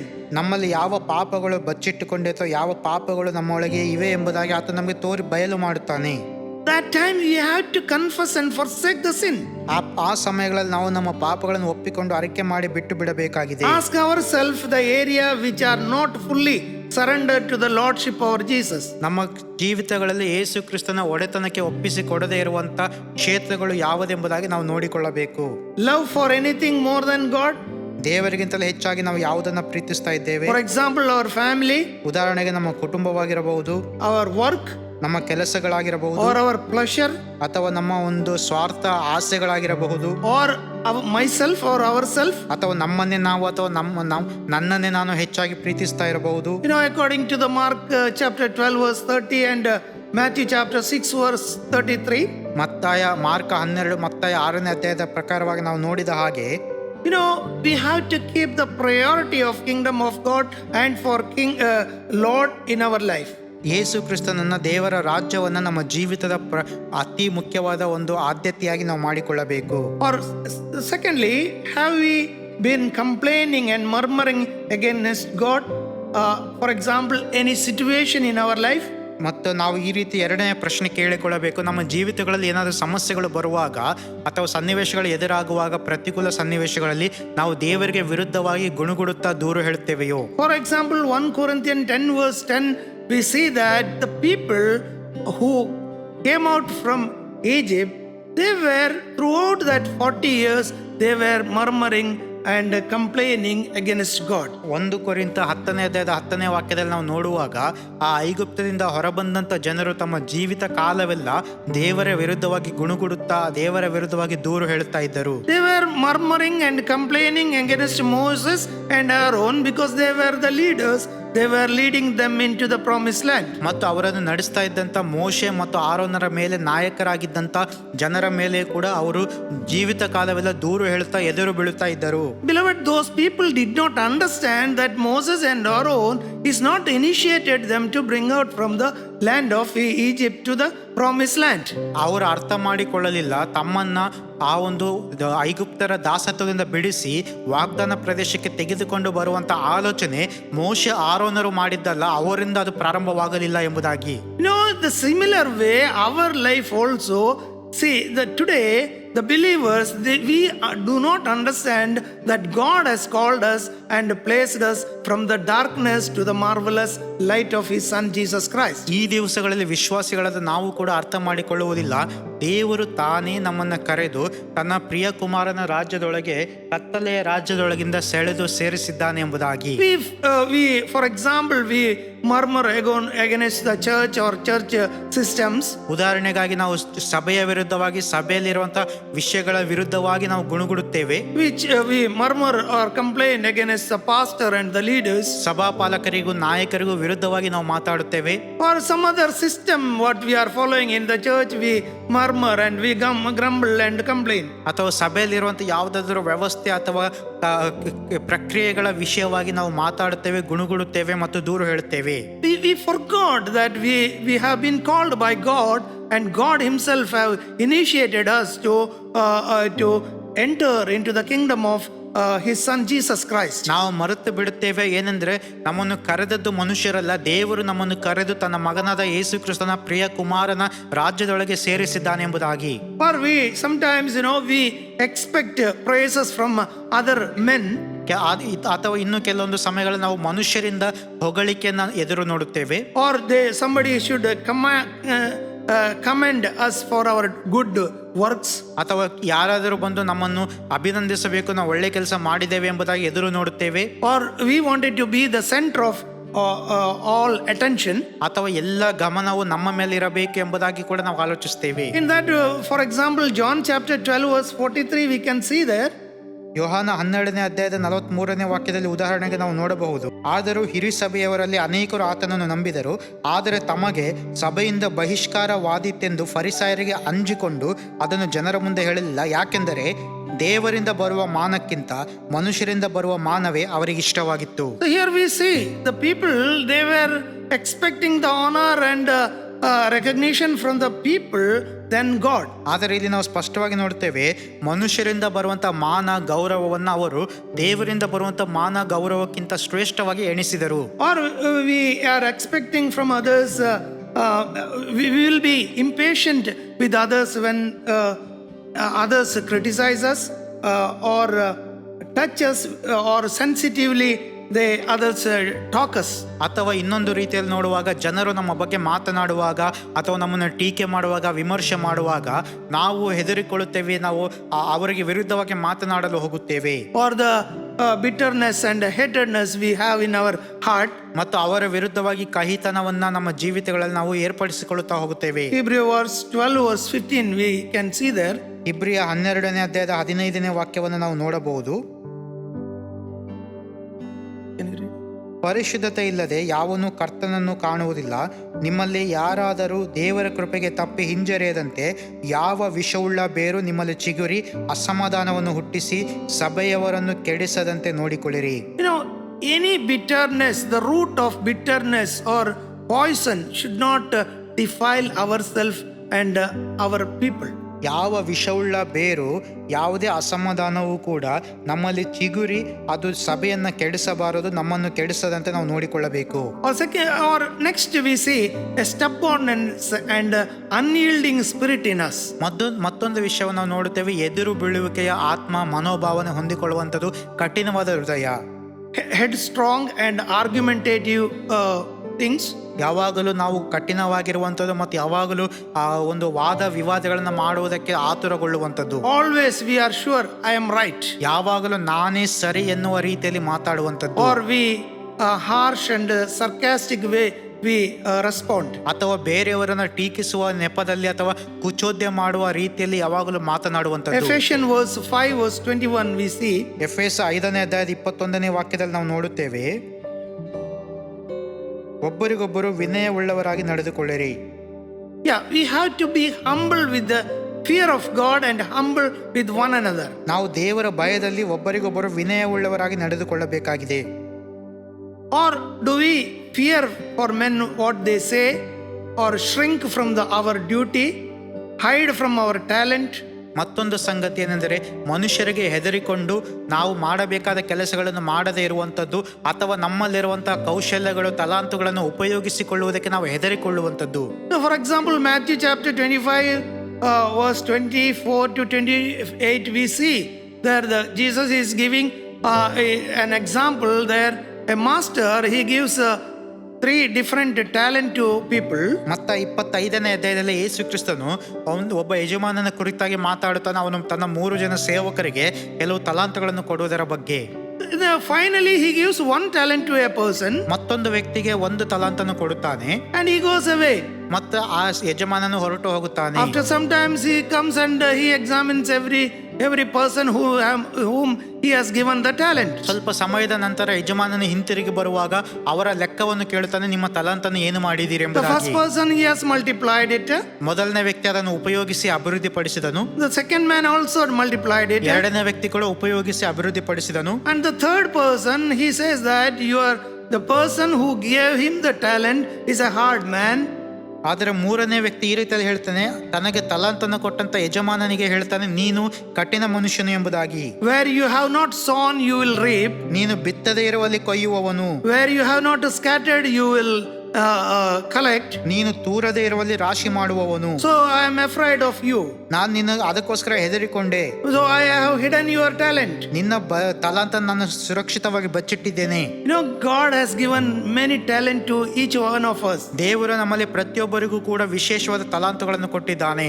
Simply speaking, one talent is that you can share the goodness that our Lord Jesus Christ have done to our life. So ಒಂದು ಉದಾಹರಣೆ ಹೇಳುವುದಾದರೆ, ದೇವರು ನಮ್ಮ ಜೀವಿತಗಳಲ್ಲಿ ಮಾಡಿದಂಥ ಒಳ್ಳೆತನಗಳನ್ನು ನಾವು ಬೇರೆಯವರ ಸಂಗಡ ಹಂಚಿಕೊಳ್ಳುವಂಥದ್ದು ಕೂಡ ಒಂದು ತಲಾಂತ ಆಗಿದೆ. When we analyze our life from when we received Jesus as our Lord and Savior and we entered into the kingdom of God, in numerous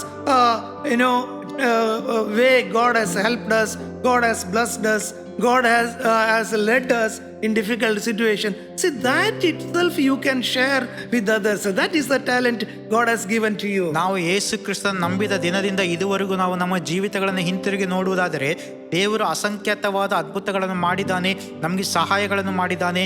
ಆ ಒಳ್ಳೆತನವನ್ನು ಕೂಡ ನಾವು ಇತರರ ಸಂಗಡ ಹಂಚಿಕೊಳ್ಳಬಹುದಾಗಿದೆ, ಶೇರ್ ಮಾಡಬಹುದಾಗಿದೆ. Again we can check our life with, is there anything which are not completely honest in our life? ಮತ್ತೊಂದು ಸಂಗತಿ ನಾವು ನೋಡಬೇಕಾದದ್ದು, ನಮ್ಮ ಜೀವಿತಗಳಲ್ಲಿ ಯಾವುದಾದರೂ ಕ್ಷೇತ್ರದಲ್ಲಿ ಪರಿಪೂರ್ಣವಾದ ಪ್ರಾಮಾಣಿಕತೆ ಇಲ್ಲದೆ ಇದೆಯೋ ಎಂಬುದಾಗಿ. Sometimes we conceal the truth.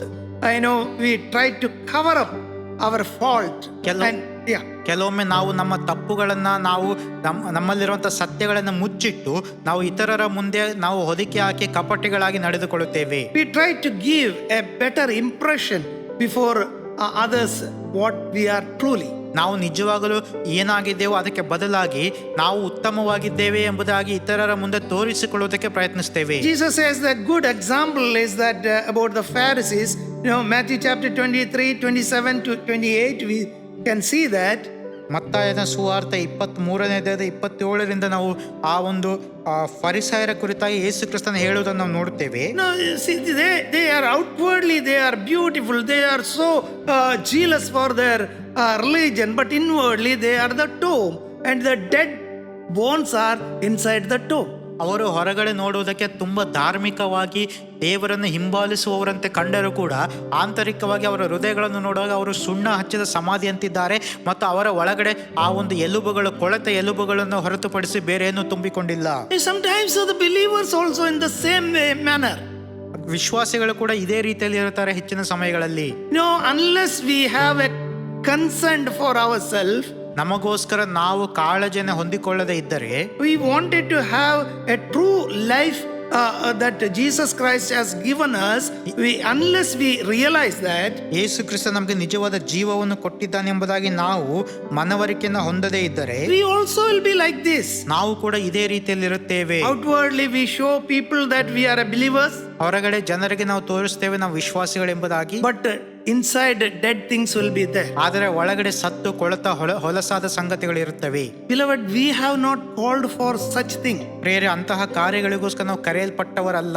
Spiritual life become very dry sometimes in our life. ಕೆಲವು ಸಮಯಗಳಲ್ಲಿ ನಮ್ಮ ಜೀವಿತಗಳಲ್ಲಿ ಆತ್ಮೀಕವಾದ ಸಂಗತಿಗಳು ಸತ್ತ ಸ್ಥಿತಿಯಲ್ಲಿರುತ್ತದೆ. Sometimes we are not concerned about for those who are not known about Jesus Christ. ಇನ್ನು ಕೆಲವೊಂದು ಸಮಯಗಳಲ್ಲಿ ಯೇಸು ಕ್ರಿಸ್ತನನ್ನು ಅರಿಯದೇ ಇರುವಂತಹವರ ವಿಷಯದಲ್ಲಿ ನಾವು ಕಾಳಜಿಯನ್ನು ಹೊಂದಿರುವುದಿಲ್ಲ. We become very weak in spiritual. ಆತ್ಮಿಕವಾಗಿ ನಾವು ಬಲಹೀನರಾಗುತ್ತೇವೆ. We become lukewarm.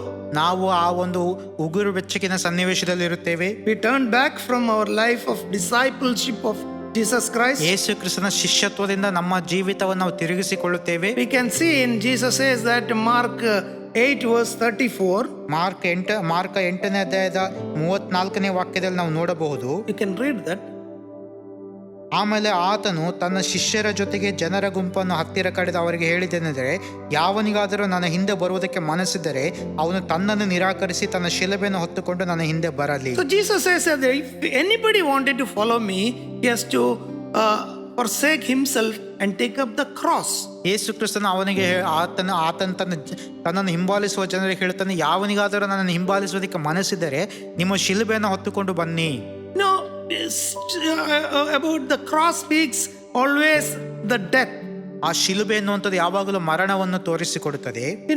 Second step of repentance, second step of revival in our we can take up.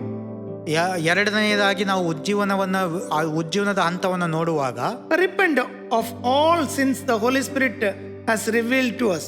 ದೇವರು ನಮಗೆ ಪರಿಶುದ್ಧಾತ್ಮ ತೋರಿಸಿಕೊಟ್ಟ ಎಲ್ಲ ಪಾಪಗಳಿಗೋಸ್ಕರ ನಾವು ಪಶ್ಚಾತ್ತಾಪ ಪಡಬೇಕಾಗಿದೆ. Deeply sorrow for our sin, then turn to God completely. ನಮ್ಮ ಪಾಪಗಳಿಗಾಗಿ ನಿಜವಾಗಲಿ ದುಃಖಪಟ್ಟು ಆ ಒಂದು ಎಲ್ಲ ಪಾಪಗಳನ್ನು ಬಿಟ್ಟು ದೇವರ ಕಡೆಗೆ ತಿರುಗಿಕೊಳ್ಳಬೇಕಾಗಿದೆ. That we can see 1 John 1 chapter 1 7 to 10.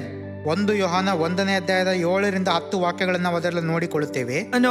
If we do not have sin, we say that we do not have sin in our life. ನಮ್ಮ ಜೀವಿತಗಳಲ್ಲಿ ಪಾಪವಿಲ್ಲ ಎಂಬುದಾಗಿ ನಾವು ಹೇಳುವುದಾದರೆ we deceive ourselves. ನಮ್ಮನ್ನು ನಾವು ಮೋಸಪಡಿಸಿಕೊಳ್ಳುತ್ತೇವೆ. But if we confess our sin, agree and confess our sin, ಆದರೆ ನಮ್ಮ ಪಾಪಗಳನ್ನು ಒಪ್ಪಿಕೊಂಡು ಅರಿಕೆ ಮಾಡಿದರೆ, he is willing and he is gracious for us to forgive from all our sins. ಆತ ನಂಬಿಗಸ್ತನು ನೀತಿವಂತನು ಆಗಿದ್ದು ನಮ್ಮ ಪಾಪಗಳನ್ನು ಕ್ಷಮಿಸಿಬಿಟ್ಟು ನಮ್ಮನ್ನು ಸಕಲ ಅನೀತಿಯನ್ನು ಪರಿಹರಿಸಿ ಶುದ್ಧಿ ಮಾಡುತ್ತಾನೆ. This is a real experience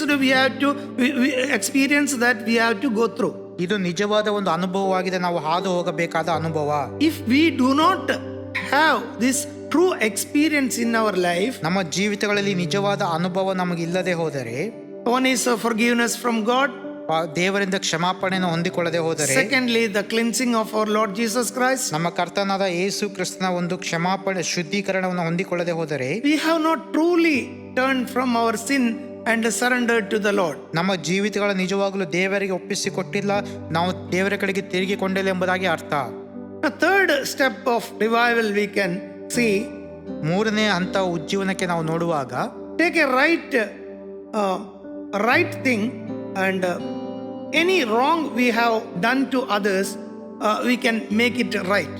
ಬೇರೆಯವರಿಗೆ ನಾವು ಏನಾದರೂ ತಪ್ಪು ಮಾಡಿದರೆ ಅದನ್ನು ಸರಿಪಡಿಸಿಕೊಳ್ಳುವಂಥದ್ದು. So Matthew chapter 5 verse 23 to 24, we see that if there is anything wrong against your brother, you go before you sacrifice, leave the sacrifice and go and reconcile with him. ಮತ್ತಾಯ 5ನೇ ಅಧ್ಯಾಯದ 23ನೇ ವಾಕ್ಯದಲ್ಲಿ ನಾವು ನೋಡುತ್ತೇವೆ, ನಿನ್ನ ಸಹೋದರನ ಮನಸ್ಸಿನಲ್ಲಿ ನಿನ್ನ ಮೇಲೆ ಏನೋ ವಿರೋಧವಿದೆ ಎಂಬುದು ನಿನ್ನ ನೆನಪಿಗೆ ಬಂದರೆ ನಿನ್ನ ಕಾಣಿಕೆಯನ್ನು ಅಲ್ಲೇ ಬಿಟ್ಟು ಹೋಗಿ ಮೊದಲು ಅವನ ಸಂಗಡ ಒಂದಾಗು ಎಂಬುದಾಗಿ. No, we have a need to apologize to someone we have done wrong.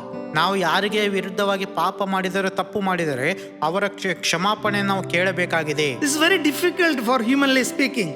ಮನುಷ್ಯತ್ವದಲ್ಲಿ ಮಾತಾಡೋದಾದರೆ ಇದು ತುಂಬಾ ಕಠಿಣ ಮಾಡುವುದಕ್ಕೆ. But if you are led by the Holy Spirit, it is not so difficult for you to humble yourself and ask the apology from other men. ಆದರೆ ಪರಿಶುದ್ಧಾತ್ಮದಿಂದ ನೀವು ಪ್ರೇರೇಪಿಸಲ್ಪಟ್ಟಿರುವುದಾದರೆ ಹೋಗಿ ನೀವು ತಗ್ಗಿಸಿಕೊಂಡು ಜನರ ಕ್ಷಮಾಪಣೆ ಕೇಳುವುದು ನಿಮಗೆ ಕಷ್ಟಕರವಾಗಿರುವುದಿಲ್ಲ. Secondly, restore someone's possession we have taken wrongly. ಇನ್ನೊಂದು ಸಂಗತಿ, ಬೇರೆಯವರಿಂದ ನಾವು ಅನ್ಯಾಯವಾಗಿ ತೆಗೆದುಕೊಂಡ ಸಂಗತಿಗಳನ್ನು ಹಿಂತಿರುಗಿಸುವಂಥದ್ದು. Restore someone's reputation that we have slandered. ಅಥವಾ ಯಾರ ಗೌರವವನ್ನಾದರೂ ನಾವು ಧಕ್ಕೆ ತಂದಿರುವುದಾದರೆ ಅವರ ವಿರುದ್ಧ ಕೆಟ್ಟ ಮಾತುಗಳನ್ನಾಡಿ ಅಂತಹ ಸಂಗತಿಗಳಿಂದ ನಾವು ಪಶ್ಚಾತ್ತಾಪ ಪಡುವಂಥದ್ದು. If we have harbored any bitterness or resentment against anyone, a great sin, that is a great sin. ಅಥವಾ ಇನ್ನೊಬ್ಬರ ವಿರುದ್ಧವಾಗಿ ಕಹಿತನದಿಂದ ನಾವು ಹೊಟ್ಟೆ ಕಿಚ್ಚಿನಿಂದ ಅವರಿಗೆ ವಿರುದ್ಧವಾಗಿ ಏನಾದರೂ ಮಾತನಾಡಿರುವುದಾದರೆ ಅದು ಕೂಡ ಒಂದು ಪಾಪವಾಗಿದೆ.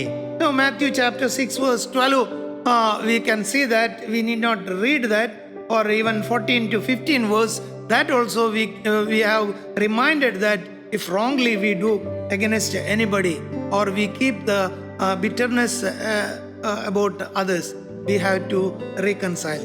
ಮತ್ತಾಯ 6ನೇ ಅಧ್ಯಾಯದ 12ನೇ ವಾಕ್ಯದಲ್ಲಿ ನಾವು ನೋಡುತ್ತೇವೆ, ನಾವು ಇತರರಿಗೆ ವಿರುದ್ಧವಾಗಿ ಮಾಡಿರುವಂಥ ತಪ್ಪುಗಳನ್ನು ಕ್ಷಮಿಸಿ ಎಂಬುದಾಗಿ ನಾವು ಕೇಳುವಂಥದ್ದು. It is the most important thing. ಇದು ಬಹಳ ಪ್ರಾಮುಖ್ಯವಾದ ಸಂಗತಿಯಾಗಿದೆ. The fourth thing for the fourth step of our revival is, rededicate our life to Christ. ಮತ್ತು ನಮ್ಮ ಉಜ್ಜೀವನದ 4ನೇ ಹಂತ ನಮ್ಮ ಜೀವಿತವನ್ನು ಪುನಃ ಸಮರ್ಪಿಸಿಕೊಡುವಂಥದ್ದು. Surrender every area of our life to the hand of our God. ನಮ್ಮ ಜೀವಿತದ ಎಲ್ಲ ಕ್ಷೇತ್ರಗಳನ್ನು ನಾವು ದೇವರ ಹಸ್ತಗಳಿಗೆ ಒಪ್ಪಿಸಿಕೊಡುವಂಥದ್ದು. John 14, chapter 14, verse 15. ಯೋಹಾನ 14:15 ಮುಂದೆ ನೋಡುವಾಗ,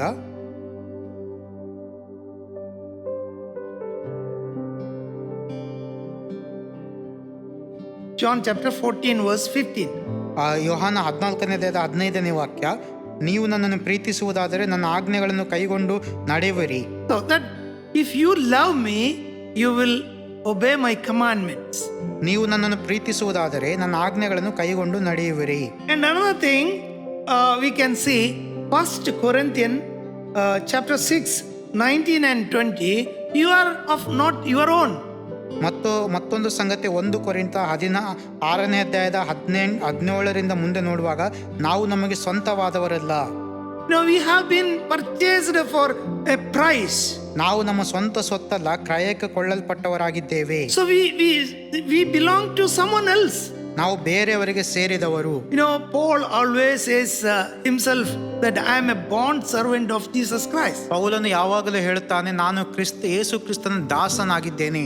Sometimes we think that we are the master of ourselves. ಕೆಲವೊಮ್ಮೆ ನಾವು ಅಂದುಕೊಳ್ಳುತ್ತೇವೆ ನಮ್ಮ ಜೀವಿತದ ಯಜಮಾನನು ನಾವೇ ಎಂಬುದಾಗಿ. But here the word of God says you have been purchased by, your full price is being paid by our Lord Jesus Christ on the cross of Calvary. ಆದರೆ ಯೇಸು ಕ್ರಿಸ್ತನ ರಕ್ತವನ್ನು ಕೊಟ್ಟು ನಾವು ಕೊಂಡುಕೊಳ್ಳಲ್ಪಟ್ಟವರಾಗಿದ್ದೇವೆ ಎಂಬುದಾಗಿ ದೇವರ ವಾಕ್ಯ ನಮಗೆ ಹೇಳುತ್ತದೆ. ನಾವು ನಮ್ಮ ಸ್ವಂತ ಸ್ವತ್ತಲ್ಲ. We are owned by our Lord Jesus Christ. ನಾವು ನಮ್ಮ ಕರ್ತನಾದ ಯೇಸು ಕ್ರಿಸ್ತನಿಗೆ ಸೇರಿದವರಾಗಿದ್ದೇವೆ. So we have to seek his will all the time. ನಾವು ಯಾವಾಗಲೂ ಆತನ ಚಿತ್ತವನ್ನು ನಾವು ಬಯಸುವವರಾಗಿರಬೇಕು. The fifthly we see what is the fifth step of our revival is to claim what God has promised to us. ಉಜ್ಜೀವನದ 5ನೇ ಹಂತ, ದೇವರು ನಮಗೆ ವಾಗ್ದಾನ ಮಾಡಿರುವಂಥದ್ದನ್ನ ಪುನಃ ನಾವು ಕೇಳಿ ಹೊಂದಿಕೊಳ್ಳುವಂಥದ್ದು. God has promised us when we humble ourselves and repent for our sin and we turn to God. ದೇವರು ನಮಗೆ ವಾಗ್ದಾನ ಮಾಡಿದ್ದಾನೆ, ನಮ್ಮ ಪಾಪಗಳಿಗೋಸ್ಕರ ನಾವು ಪಶ್ಚಾತ್ತಾಪ ಪಟ್ಟು ದೇವರ ಕಡೆಗೆ ತಿರುಗಿಕೊಳ್ಳುವಾಗ He will open our heart to fill with the Holy Spirit of God.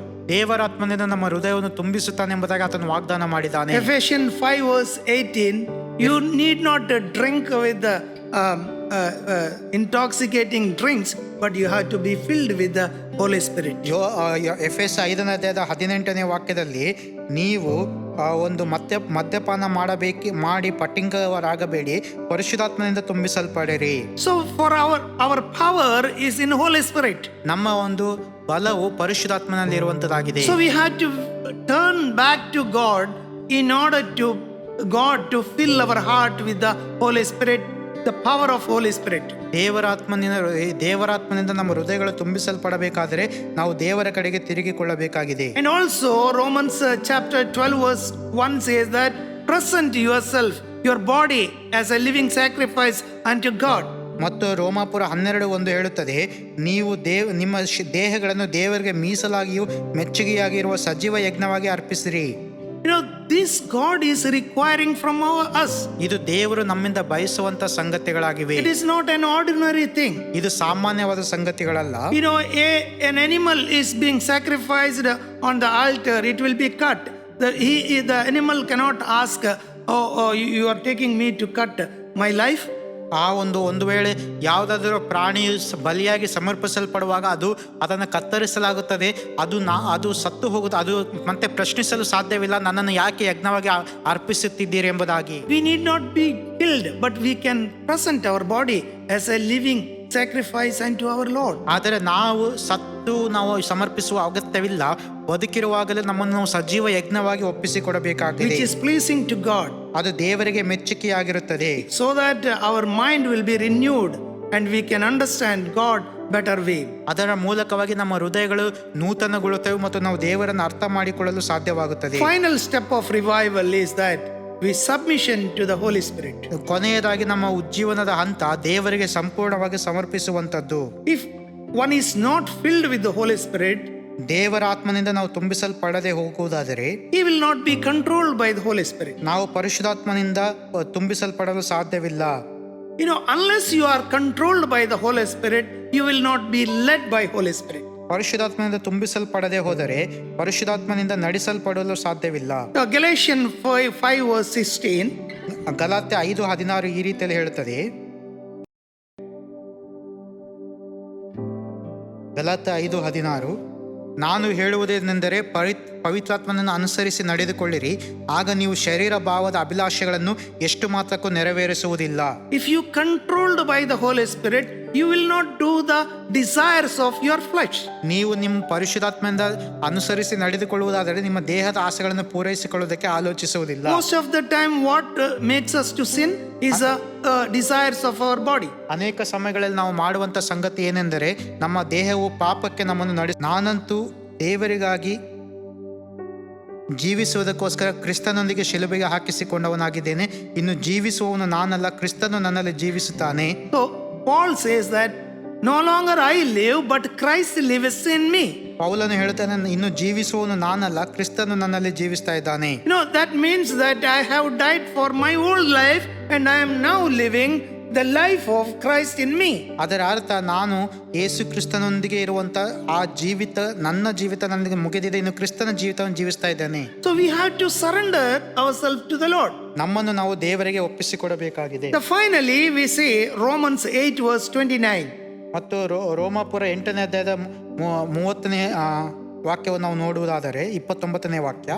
ಯಾಕೆಂದರೆ ದೇವರು ತನ್ನ ಮಗನಿಗೆ ಅನೇಕ ಮಂದಿ ಸಹೋದರರಿದ್ದು ಅವರಲ್ಲಿ ಆತನೇ ಹಿರಿಯವನಾಗಿರಬೇಕೆಂದು ಉದ್ದೇಶಿಸಿ ತಾನು ಯಾರನ್ನು ತನ್ನವರೆಂದು ಮೊದಲು ತಿಳಿದುಕೊಂಡನು ಅವರನ್ನು ತನ್ನ ಮಗನ ಸ್ವಾರೂಪ್ಯವುಳ್ಳವರಾಗುವುದಕ್ಕೆ ಮೊದಲೇ ನೇಮಿಸಿದನು. So he has determined and he has decided to make us in the image of his son Jesus Christ. ನಮ್ಮನ್ನು ತನ್ನ ಮಗನಾದ ಯೇಸು ಕ್ರಿಸ್ತನ ಸ್ವಾರೂಪ್ಯಕ್ಕೆ ಸೇರಿಸಬೇಕೆಂಬುದಾಗಿ ಆತನು ಮೊದಲೇ ನೇಮಿಸಿದ್ದಾನೆ. Remember that we lost somewhere the image of Lord Jesus Christ. ನಾವು ಇದನ್ನು ನೆನಪಿಸಿಕೊಳ್ಳಬೇಕು. ನಾವು ನಮ್ಮ ಮಾರ್ಗದ ಮಧ್ಯದಲ್ಲಿ ಯೇಸು ಕ್ರಿಸ್ತನ ಸ್ವಾರೂಪ್ಯವನ್ನು ಕಳೆದುಕೊಳ್ಳುವವರಾಗಿ ಬಂದಿದ್ದೇವೆ. In the Garden of Eden, God created man in the image and likeness of God. ಆ ಒಂದು ಏದೆನ್ ತೋಟದಲ್ಲಿ ದೇವರು ಮನುಷ್ಯನನ್ನು ತನ್ನ ಸ್ವಾರೂಪ್ಯಕ್ಕೆ ತಕ್ಕಂತೆ ಹೋಲಿಕೆಗೆ ಸರಿಯಾಗಿ ಉಂಟು ಮಾಡಿದನು. Until we receive Jesus as our Lord, we lost somewhere the image and likeness of God. ಆದರೆ ಯೇಸು ಕ್ರಿಸ್ತನನ್ನು ನಮ್ಮ ರಕ್ಷಕನನ್ನಾಗಿ ಹೊಂದಿಕೊಳ್ಳುವವರೆಗೆ ನಾವು ದೇವರ ಸ್ವಾರೂಪ್ಯವನ್ನು ಕಳೆದುಕೊಂಡವರಾಗಿ ನಾವಿದ್ದೆವು.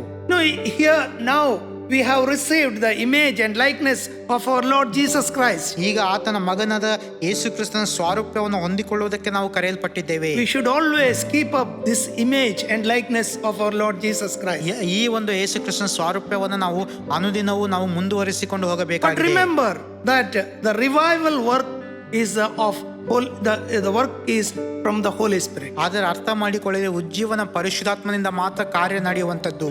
No, it is a total his way he will revive.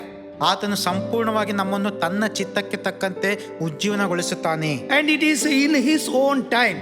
ಮತ್ತು ತನ್ನ ಸಮಯಕ್ಕೆ ತಕ್ಕಂತೆ. Then you may ask, why should we do? What should we do? ಹಾಗಾದರೆ ನಾವು ಏನು ಮಾಡಬೇಕೆಂಬುದಾಗಿ ನೀವು ಕೇಳಬಹುದು. We can wait for his time and for his work. ನಾವು ಆತನ ಸಮಯಕ್ಕೋಸ್ಕರ ಮತ್ತು ಆತನ ಕಾರ್ಯಕ್ಕೋಸ್ಕರ ನಮ್ಮನ್ನು ನಾವು ಸಿದ್ಧಪಡಿಸಿಕೊಂಡು ಕಾಯಬೇಕು. I believe these times are the perfect time for the revival individually as well as a church. ನಾನು ನಂಬುತ್ತೇನೆ ಈ ದಿವಸಗಳು ವೈಯಕ್ತಿಕವಾಗಿ ಮತ್ತು ಸಭೆಯಾಗಿ ನಮ್ಮ ಉಜ್ಜೀವನಕ್ಕೆ ಸರಿಯಾದ ಒಂದು ನೇಮಿಸಲ್ಪಟ್ಟ ಸಮಯಗಳು ಎಂಬುದಾಗಿ. As a church we are virtually most of the people are joining for the prayer in the morning. ಸಭೆಯಾಗಿ ಅನೇಕ ಜನರು ಒಟ್ಟಾಗಿ ಬೆಳಗಿನ ಪ್ರಾರ್ಥನೆಗೆ ಸೇರಿ ಬರುತ್ತಾ ಇದ್ದೀರಿ. It is a beautiful time that meditate and dedicate our life to Jesus Christ. ಅದರ ವಾಕ್ಯವನ್ನು ಧ್ಯಾನಿಸಿ ನಮ್ಮ ಜೀವಿತವನ್ನು ದೇವರಿಗೆ ಒಪ್ಪಿಸಿಕೊಡುವಂತ ಅದ್ಭುತವಾದ ಸಮಯವಾಗಿರುತ್ತದೆ. Pray for many things. ಅನೇಕ ಸಂಗತಿಗಳಿಗಾಗಿ ನಾವು ಪ್ರಾರ್ಥಿಸುವವರಾಗಿರುತ್ತೇವೆ. Expect the revival in our life. ನಮ್ಮ ಜೀವಿತಗಳಲ್ಲಿ ಉಜ್ಜೀವನವನ್ನು ನಿರೀಕ್ಷಿಸುವವರಾಗಿರುತ್ತೇವೆ. May God bless you all. ದೇವರು ನಿಮ್ಮೆಲ್ಲರನ್ನು ಆಶೀರ್ವದಿಸಲಿ. let us pray. ಪ್ರಾರ್ಥನೆ ಮಾಡಿಕೊಳ್ಳುವ. While praying, let us remember all our people, old people, young people, sick people. For everybody we remember, even the people who are celebrating their birthdays, anniversary.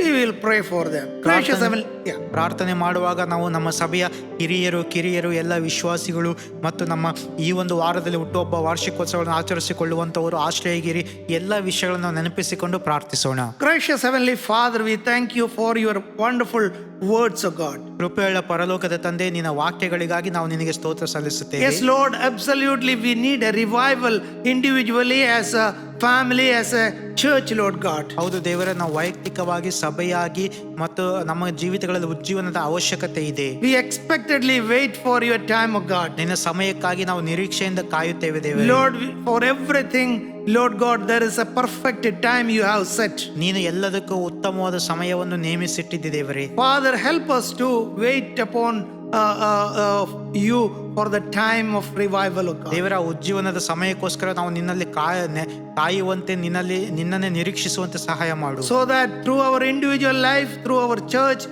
Lord, let your name be glorified, O God. ಇದರ ಮೂಲಕವಾಗಿ ನಮ್ಮ ವೈಯಕ್ತಿಕವಾದ ಜೀವಿತಗಳು, ನಮ್ಮ ಸಭೆಗಳು ದೇವರೇ ನಿನ್ನ ನಾಮದ ಮಹಿಮೆಗಾಗಿ ಉಜ್ಜೀವನಗೊಳ್ಳಲಿ. We pray for the sick people, Lord God.